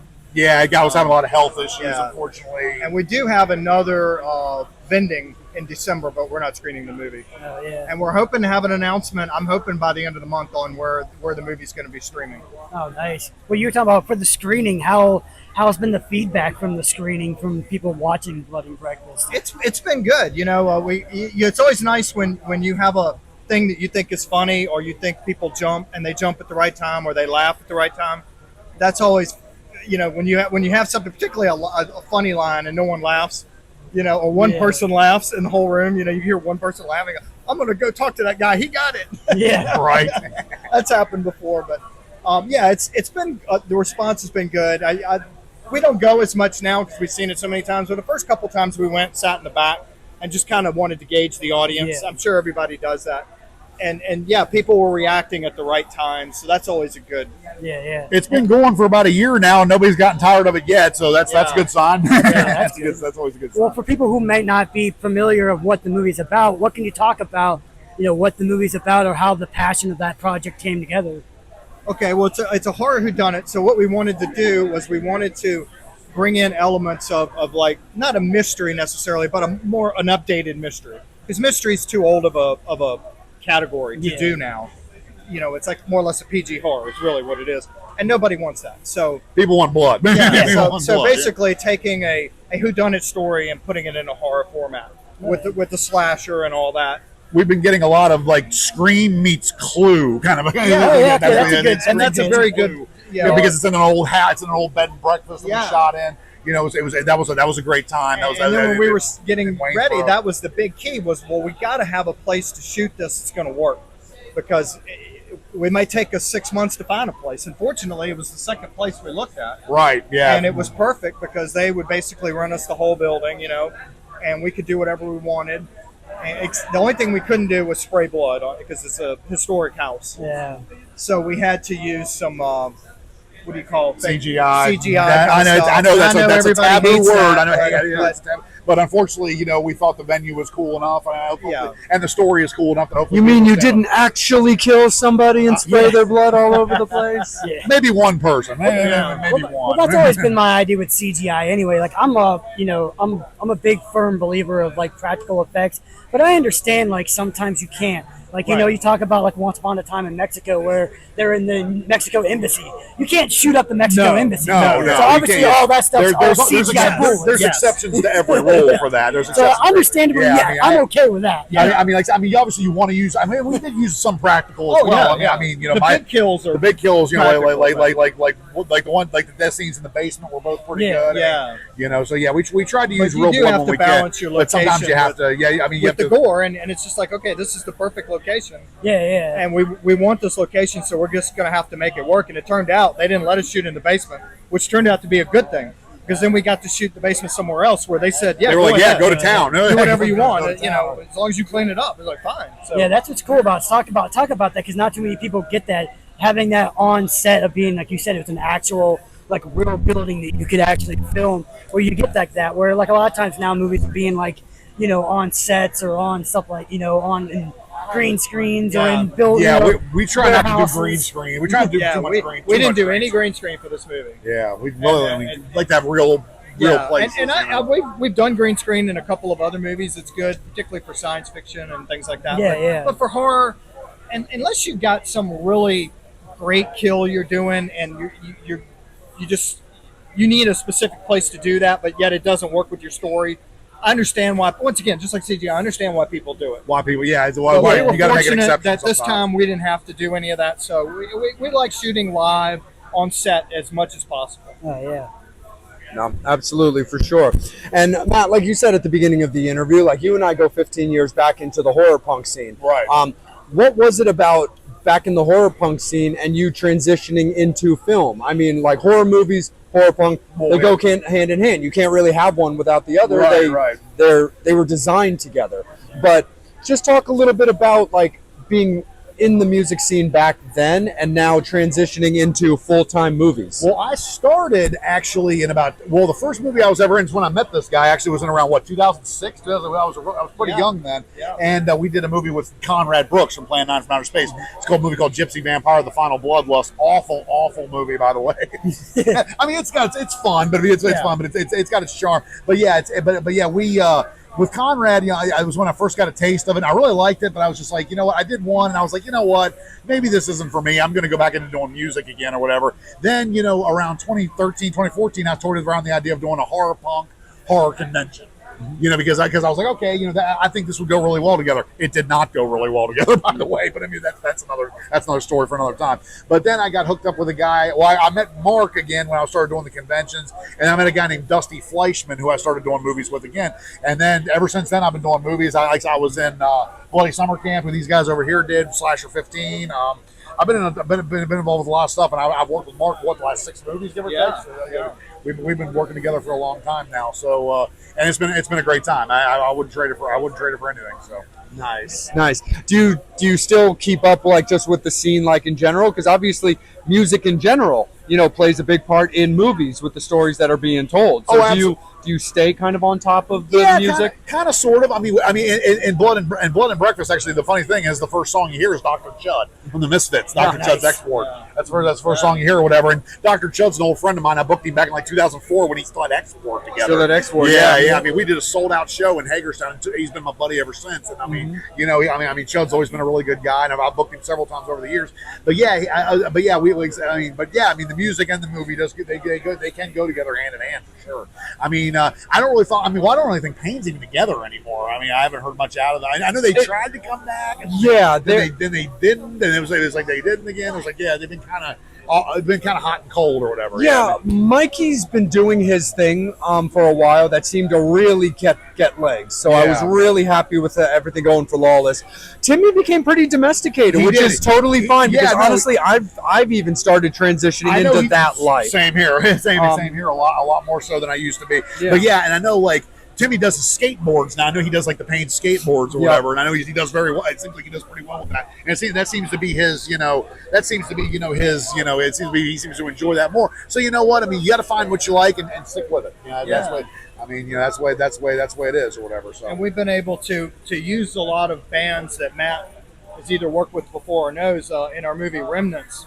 We didn't have a composer for that, so rather than we did have some, tension music, but a lot of it that we grabbed off YouTube. Basically. Yeah, we use public domain. Public domain. Yeah, But gotta love it, but man. the bulk of the movie is all of these different songs that we were able to incorporate into the movie, and we wanted to do that for that movie. We try to do something different every time because I don't see the point in doing something like I don't see the point in a sequel personally.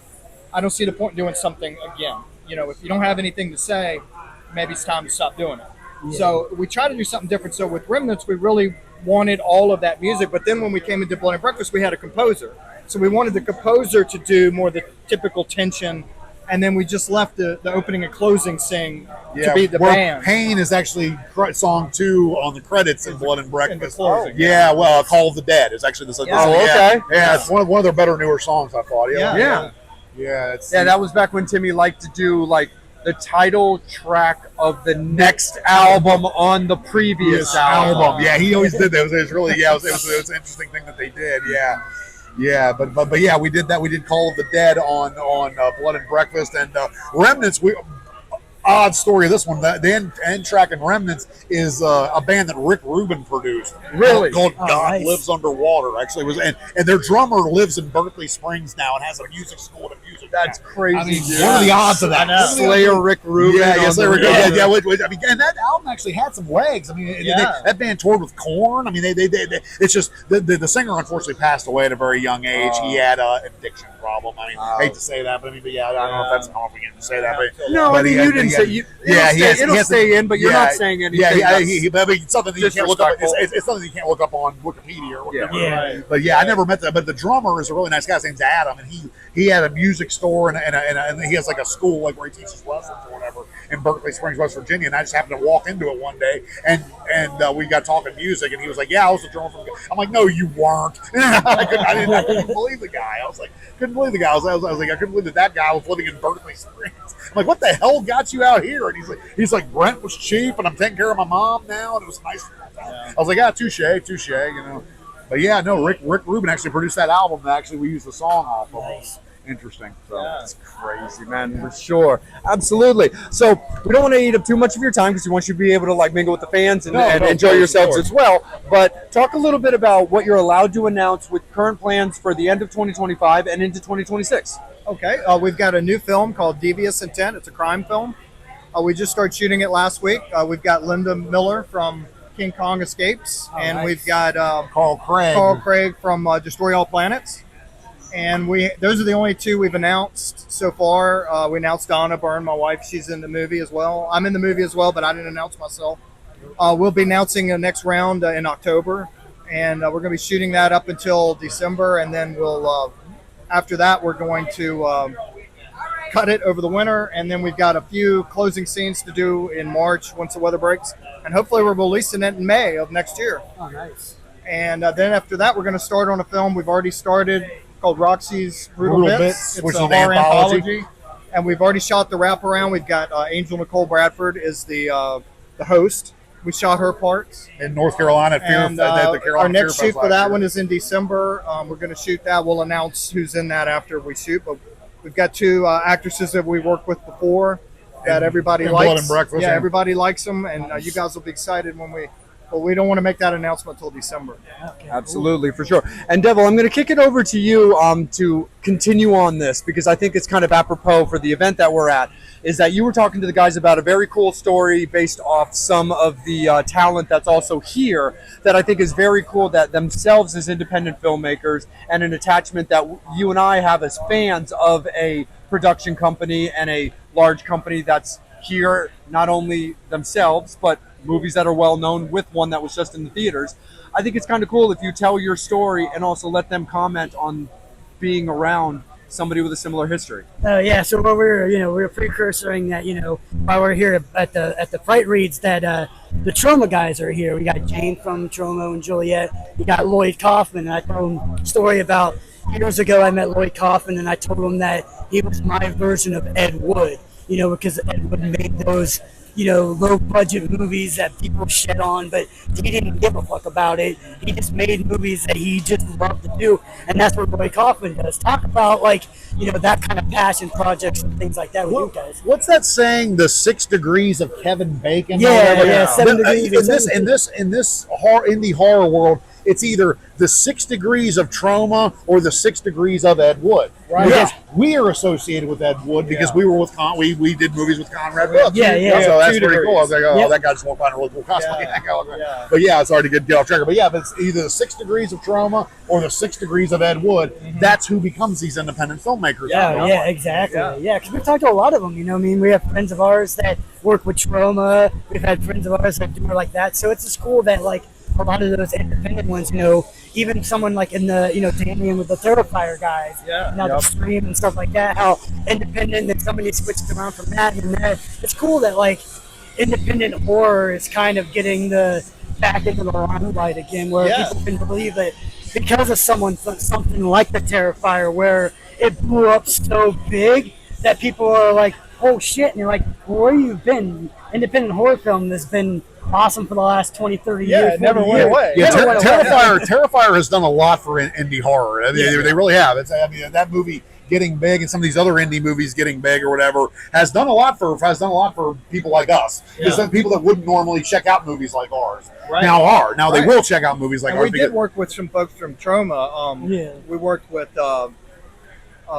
so now I'm forgetting Genevieve Rossi and Monique Dupree. Monique Dupree, Tony Todd. Both of them were in those. Genevieve was in Bigfoot and Monique was in Remnants. And Mel Heflin, did Mel work? I think Mel's worked with Trauma before. I'm not sure. If she I can't remember if she has or not. But she does a lot of these she's like, she's been over. And I guess we never did talk about for Blood and Breakfast. We do have some people you guys all know. We talked about Nancy Ann Ritter from Scream, the original Scream, the Bathroom Girls, and then Beatrice Popley from the Nightmare on Elm Street 5, who was Freddy's mom. She's actually got the show. Yeah, she's actually got the show. And she was Freddy's mom, and then of course Jim Kruger, Jim Crud, I'm sorry. The helicopters.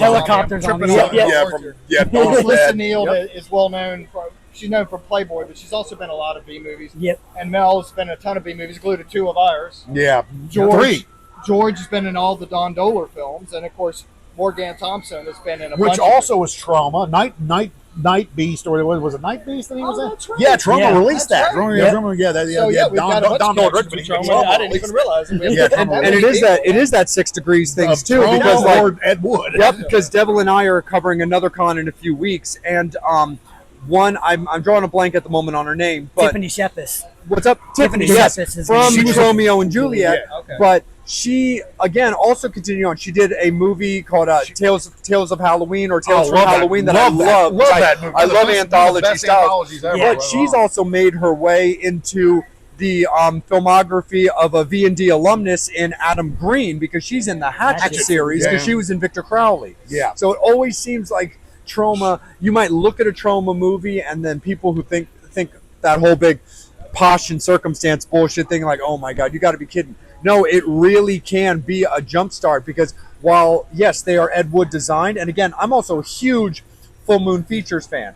Devil and I are big Charles Band people. I'm a lunatic for Subspecies, and I love all of that stuff like Killjoy. But like, I know the one. They are very established companies that can lead to a continued career where people might just watch the movie and be like, "You're gonna have nothing after this." No, you absolutely could. Look at Romeo and Juliet. I mean, it was written by James Gunn. James Gunn, the biggest name in director.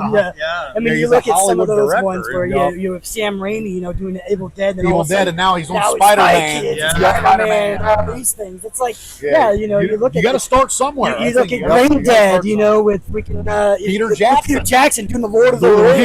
Bad taste. So it's like, bad taste. Sometimes those independent people can become those huge megastars. Yeah. And then you had like a ring before that with Corman. Yep. Where everybody started with Corman. Everybody's been in a Corman film. You look at how many people. Scorsese started with Corman. Jack Nicholson. Yep. I mean, it's just crazy how many people. And I was Sylvester Stallone in Death Race. Yeah. Speaking of Don Dohler, another guy who morphed out of that was J.J. Abrams. Yeah, director for all these big movies. Yeah. And he was his first thing when he was 16. He did the score on a little Moog keyboard for Night Beast. I want to say he was like 16. He was like 16 years old when he did that. Yeah, and there's a big circle out of that. Yeah, big circle out of the Don Dohler. That's J.J. Abrams, but that's big. Like right in this area, it's very big. And that's exactly why you never, under any circumstances, look down your nose at independent horror, because it is absolutely the stepping stone to great things. But first and foremost, Matt, Mark, thank you guys so much for taking a little bit of time to come on here and hang with us. We would love you guys, Fangs and Infernos. We really appreciate you guys supporting them. But before we officially let you guys go and sign off, let all the Fangs and Infernos know where you guys can be found. Okay, look for us, absurdproductionspictures.com. We'll have listings there for our screenings, and we'll put when we get the streaming up for Blood and Breakfast, we're going to list it there. We also have APP Facebook, Absurd Productions Pictures Facebook. It's a public Facebook. You guys are all welcome to join. Join and like and comment. Or comment for free. And message us. Hey, if you ever want to be in a movie, let us know. Sometimes we have roles. Sometimes we bring in people off the street. We have. That's how you do. That's how you do it. We have done that. Absolutely. So we brought in people off. Please the street check us out at those things, and we'll be keeping you up to date on what's happening. Awesome. Thank you guys again so much. Thanks and Infernos. We appreciate you guys. I'm Vampire. He's Devil. But more importantly than that, they are Matt and Mark, and we appreciate you guys so much. Horns up. Fangs out.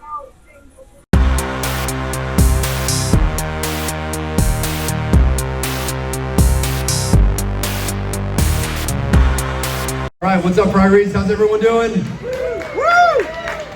All right, one more time. What's everybody doing? You guys having a good time?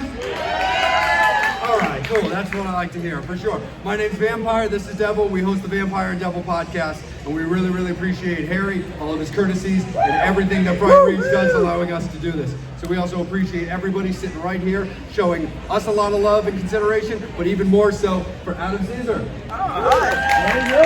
Right on. Who's already familiar with what Adam does?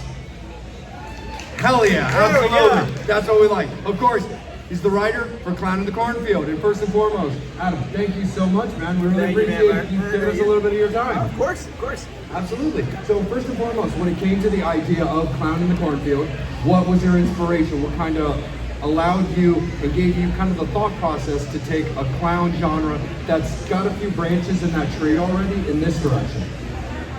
I think that my branch is pure slasher and pure whodunit slasher. I love Black Christmas, Halloween, any of the, which are also not really whodunits, but once you get that once you add that Agatha Christie element, once you add that, who's it gonna be? Friday the 13th is a great example. I love that thing, and I was a published writer for 12, 13 years before the first Clown in the Cornfield sold. Those books were for adults. Those were adult horror novels. And Clown in the Cornfield was my first young adult book. And it was basically, I was a teacher at the time. I taught high school English. And I wanted to write something that my students could get something out of and enjoy. And that's those two things. It's like the fact that I love slashers and the fact that I was in front of classrooms of 30 kids each day, teaching them English. And being like, wow, I really wish I'd read books. Let's chop the heads off teenagers and now get them reading books. And that's kind of where it came from. Absolutely. When it came to like the history overall, when it came to clowns, I mean, of course, you've got the great Tim Curry with Pennywise. You've got everything that's becoming very popular, of course, when it comes to art. There's also movies that Devil and I have discussed on our show, like the movie Clown, Stitches, things like that. Was there something about clowns in general that you felt that you could specifically bring to those characters? Especially with a little bit of risk that's involved with the popularity explosion. Yeah, and I mean, publishing takes a really long time. So, Terrifier, the first one maybe had just come out. Right. When they bought this book. So it's we're definitely not, art is part of that explosion, and I think this is a very different kind of slash. He's like the supernatural slasher clown, and this is the masked slasher. I love clown horror. I love everything you mentioned. Clown especially. I love the body horror of that. I love the Kyoto Brothers, Killer Clowns from Outer Space. I'm like a big clown person, but I'm also, it's harder because when you see the movie, Eli Craig's adaptation of the book, Frendo's much more of a clown in that movie than he is in the books. Like it's in the books, it's purely someone using the face of the town, like this town, Kettle Springs. They have this mascot that is tied to the economics of the town, so it's a clown, but it's a very American image, very classic Americana, kind of Norman Rockwell type stuff. that what the clown represents, and he's taking his vengeance on the teenagers, the current day teenagers of his town. It all, even though it's like he is a clown, but it's what that clown represents and what he specifically is in the story that makes him have to be a clown. If that makes sense. That's where I'm going from. Like in the movie, there's squeaky clown shoes and there's more clowny things, which I love about the film. But in the books, it's pretty much, it could be anything. Like he could be a Michael or a Jason. It could be a ghost face. It's really dependent on the fact that you're putting on that kind of mask. Absolutely, for sure. And Devil, I'm going to kick it over to you real quick as well. But when it comes to talking about the film, was there anything for yourself, if you're based on what you're allowed to talk about now that the film is out, did you have any kind of like hesitations on what they could do to your character that maybe you wouldn't be willing to sign off on? Because when it comes to the history, of course, with authors and film adaptations, there's NDAs versus other things. Was there any kind of hesitation on your part to the risk of your characters now that they're being portrayed in film? What's interesting is that I never actually had to sign anything like that, and I think that kind of speaks to the relationship that I had with filmmakers, in that they were very. I was before Eli Craig came on. Teleho was developing this for a very long time, from the time the first book came out. Teleho, who made the movie, they made Smile and Twilight and Maze Runner, and Hate You Give, like a bunch of YA horror adaptations, or YA adaptations, not necessarily horror. And my main thing was less about the characters, and more about like this less about the character of Frendo, but more about the characters that are the human characters, the non-slasher characters that I really wanted to make sure that they preserved. For people who've seen the film and people who've read the books, specifically Russ and Cole are two characters that I wanted to make sure they did right. But that wasn't me being like I had contractual say in any of this. This was them. The day Eli Craig, who directed Tucker and Dale vs. Evil, great horror comedy, the day he kind of got the job, he called me up and we started talking. So it was like I was included very early in the process, and even before he came on board, I had seen scripts. I'd seen Carter Blanchard's original script and kind of gave notes. So they were allowing me to kind of help or give my input the whole way, and they were listening to that input, which is I think was really cool. And that was what I told Eli. It's not like, and there's nothing secret, there's nothing NDA that I can't talk about. I was just basically like, hey, I want you to make a movie. I understand movies are movies and books are books. People will talk to me online about like, they changed X, Y, and Z, and I think they're fairly small things that they changed in the movie. People get really heated about it, and they want me to be heated about it too. I'm like, no, I don't care. I have final cut in my books. I'm cool with that. The main thing I wanted them to get right is what they got right, and that was, I asked them pretty please. I didn't have any contractual say. They were like, please do this, and I think they respected that. I've been living with these characters for a very long time, and I was like, I think you should do it like this, and they were like, yeah, cool, and that informed the process a little bit. And Eli was so collaborative and so cool, and Carter was so cool, and everyone. I went to set, and it was a really nice experience. Well, you're talking about, adding the clowns and stuff like that as being scariness. Talk about, adding that cornfield aspect of, obviously like showing the corn sign, bringing back that horror of scariness of cornfields. I think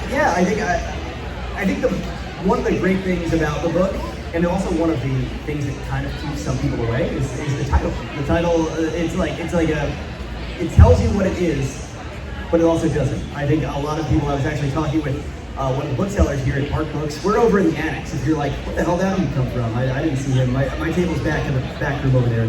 We have better air conditioning. I was talking to one of the booksellers at Park Books, and she was like, I owe you an apology. Like, until we were going to sell books for you, I had kind of not wanted to read this, because I kind of was like, oh, it'll be hokey, it'll be campy, like, I kind of know what I'm going to get with that title. And that's the whole point of the title, is that, like, you do technically get a clown, you do technically get cornfields, and it's that kind of classic Americana, both the rural America aspect of it, and then the way that you think you're going to get it is not at all like what you do. And like, I kind of like that we begin on the title page, setting those expectations, where I love the things you mentioned. I love signs, I I love pastoral horror. I like, Dark Harvest. I like things that are, set in that certain time of year, the harvest time. I wanted to give you that, and then I wanted to give you something that's very modern at the same time. It's like it's a story about basically kids with cell phones having too much need to get themselves in trouble with. And that's not the kind of story you can tell in the 50s, and yet it has that patina, that feel to it. Oh, yeah, and then also being at a book festival like we are right now.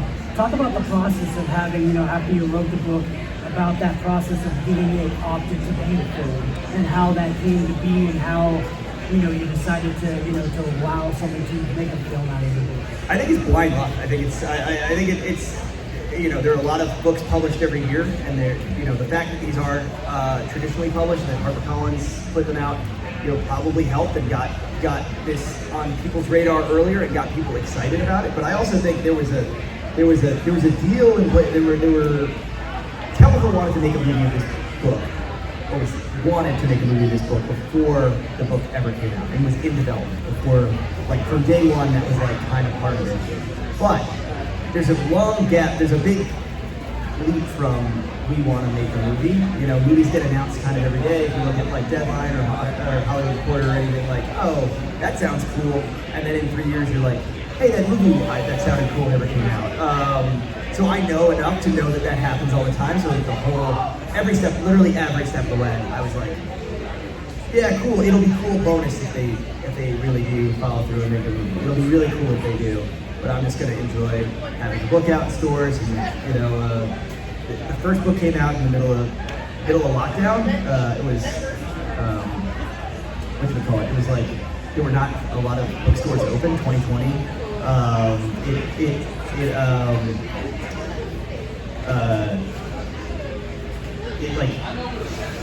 I was just kind of oh, this is my one shot to have a book out in stores, a big boy book, because I had a lot of small press books and stuff. And then I was like, oh, well, that'll be nice. I got to do it once. I'll never get to do it again. And then the first book, through word of mouth, through people who were in this audience, who read the book and talked about the book and reviewed the book on Amazon and told their friends about it and shared it, got it from their local libraries. It just kind of grew into a thing that, oh, maybe we can do a sequel. Maybe, I can pitch a sequel on this. And that kind of hit critical mass, where it was this kind of slow rollout of, it's not like the book was a smash hit originally.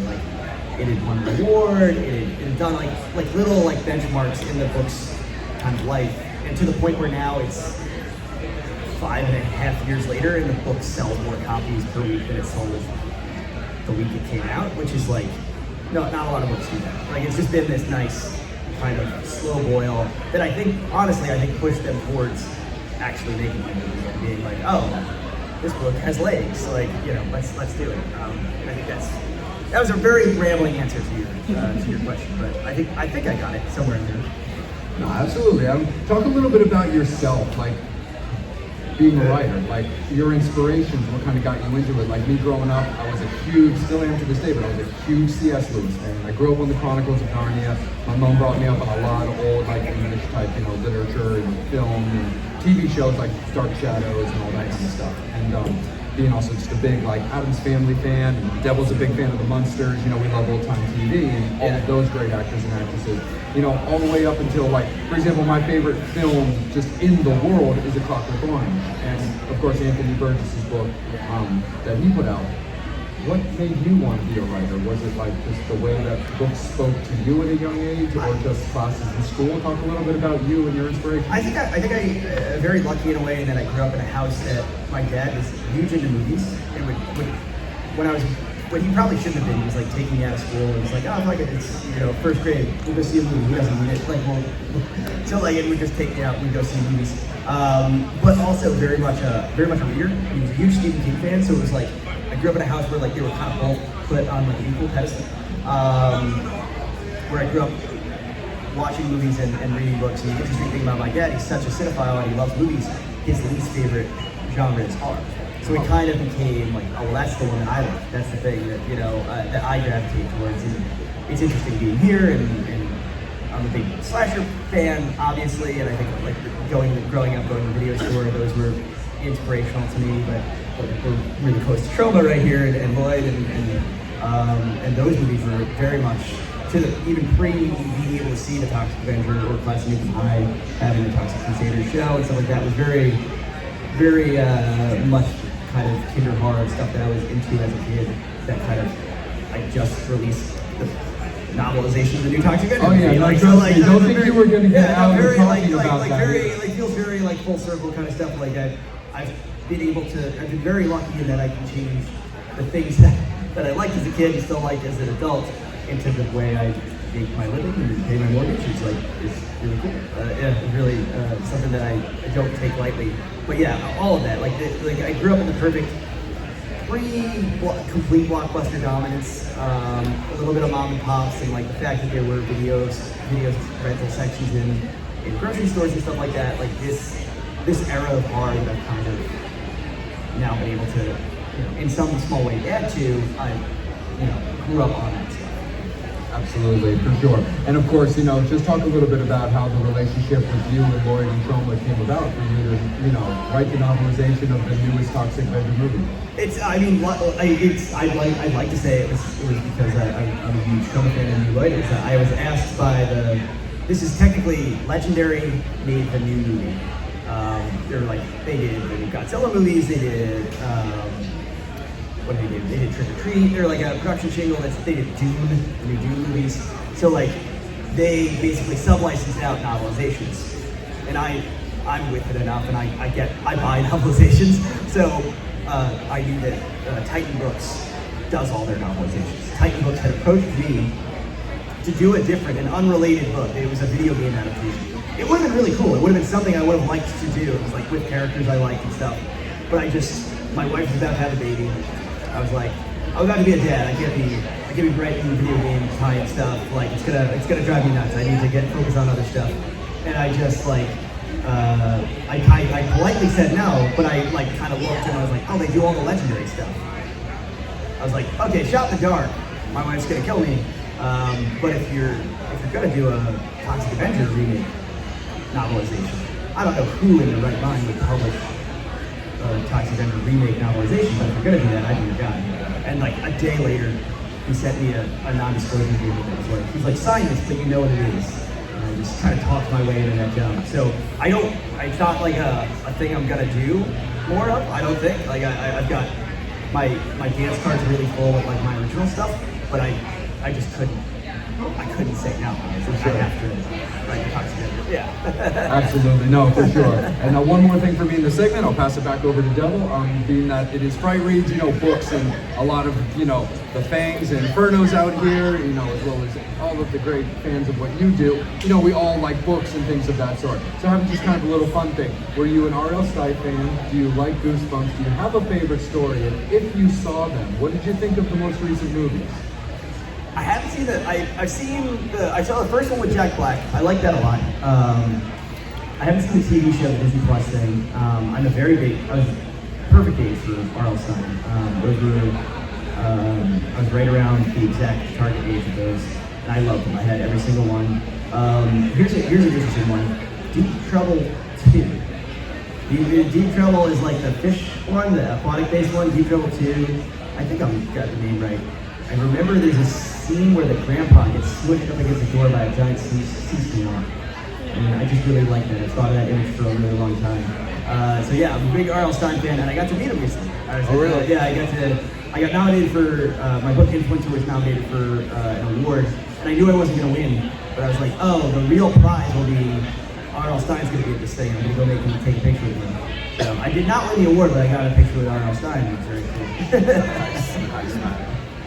Well, with obviously with the success of the books and the 1, 2, 3, is there anything that you can talk about? If you know, is there a possibility of them continuing on with the movie series to the books 2 and 3? I think they're very. I think the movie did really well in theaters. The movie continues to do well on streaming and the Blu-ray. I've got them over at the table. Blu-ray in 4K and the DVD just came out. So it's kind of like you keep getting these bites of the apple, and it's another thing to get the producers excited about it.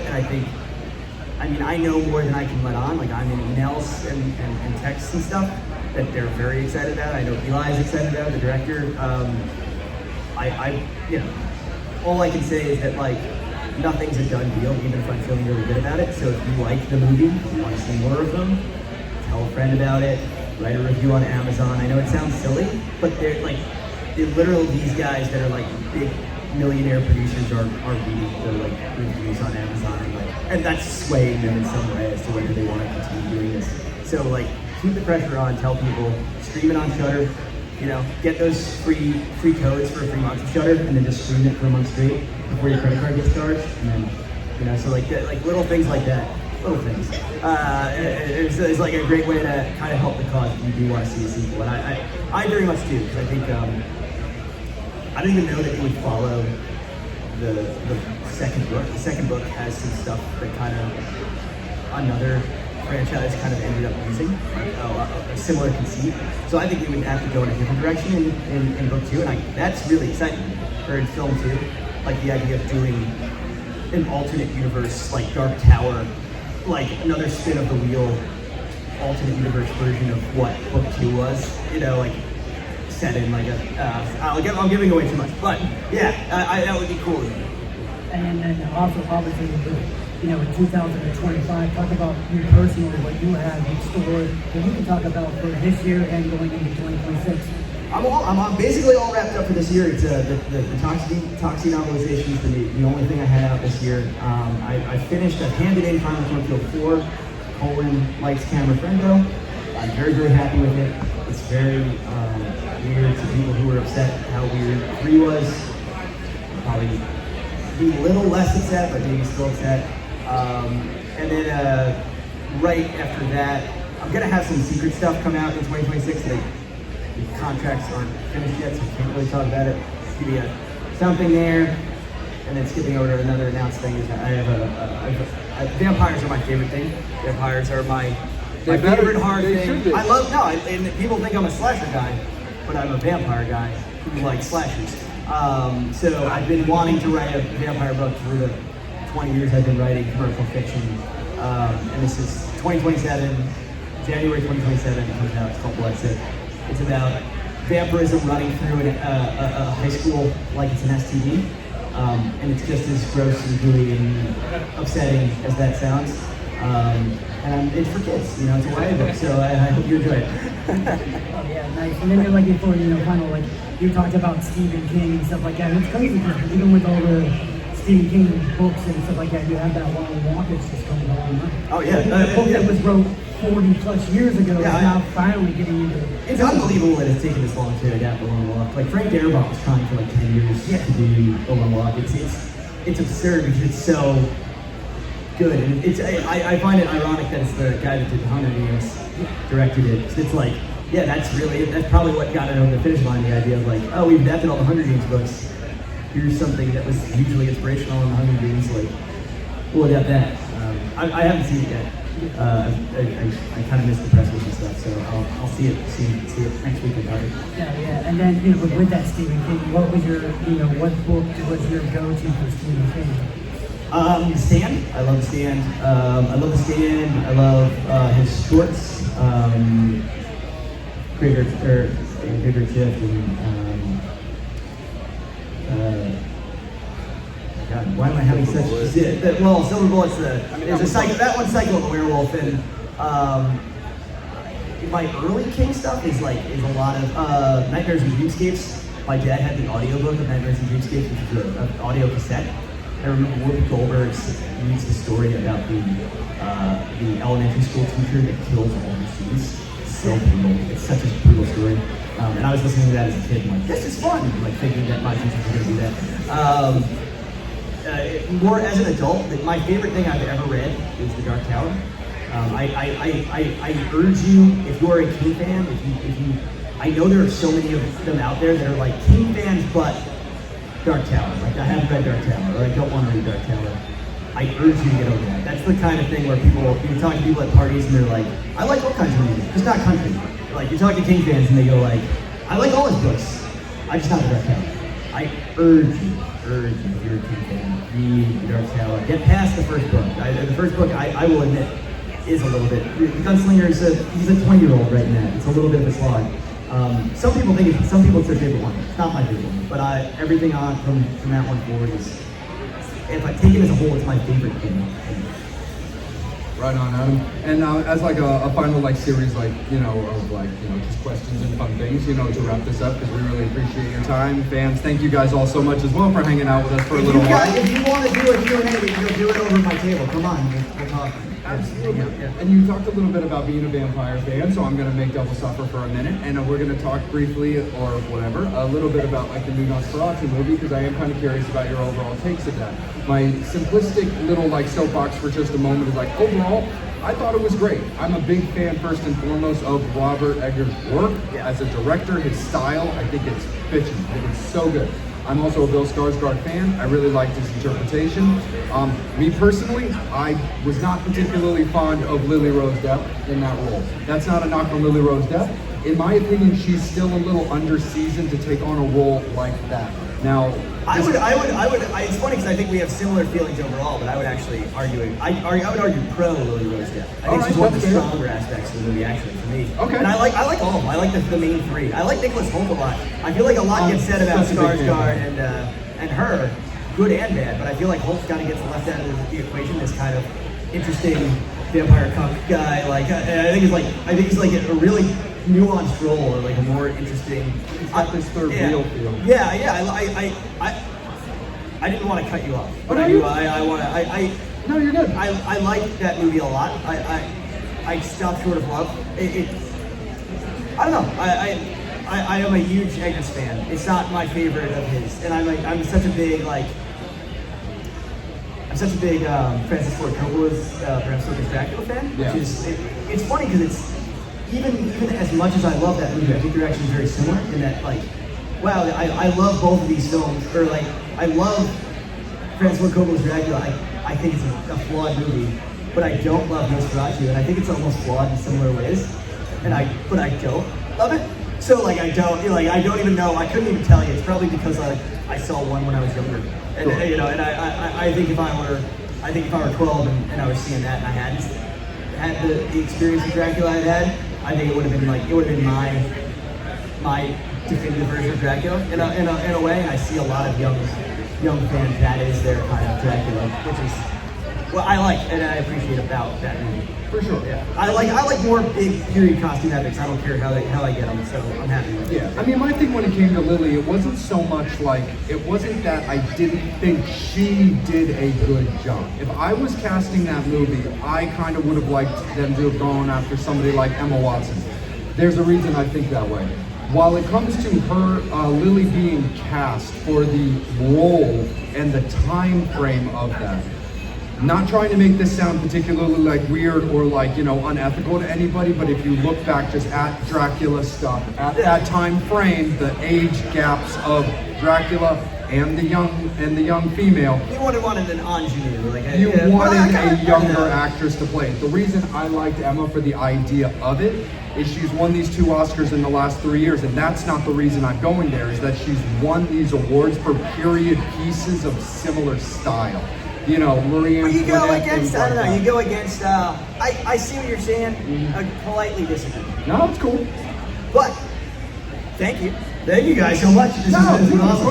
And I will talk movies, and I'll talk books, and I'll talk everything all day long. Come see me. Our wonderful Coral, you mind if I shout you out? Coral's wonderful cosplay as Brando right here. This is the coolest thing that's ever happened. Thank you so much. And Clown Super Fan Food. Thank you, everyone. And let everybody know where you and the Clown in the Cornfield can be found. Right over in the annex. Follow me. You can watch me eat this hot dog if I want to. Thank you guys all so much. You can follow myself and Devil, the Vampire and Devil podcast, or a YouTube show. We also have an Instagram as well as a Facebook page that you can follow. Brand new episodes come out every week as traditional episodes, but then Devil and I will put out things like the interviews, things like Frightreads periodically in between as well. So absolutely. But thank you so much to Harry, to Frightreads, to all of you, Fangs and Infernos. Thank you so much. Let's get a big round of applause for Adam. Thank you guys so much. Thanks for having us, Adam. Devil, my friend. Fashion. Things to wear. Possibly faces covered, but more importantly, covering up the bodies. Merch. We have that now. we are very, very excited to announce that Vampire and the Devil have partnered with our friends at Rockin' Horror Apparel. They are now taking care of the actual merch, the exclusive merch for the Vampire and Devil podcast, modeled by our very sexy devil right here. Oh, yeah. But we have all kinds of goodies to share with you. Got the hoodies, we got some shirts, we got some tanks coming up, we got some booty shorts, we got all the stuff you want to wear from the Vampire and Devil podcast, thanks to Rockin' Horror. Horns up, fangs out.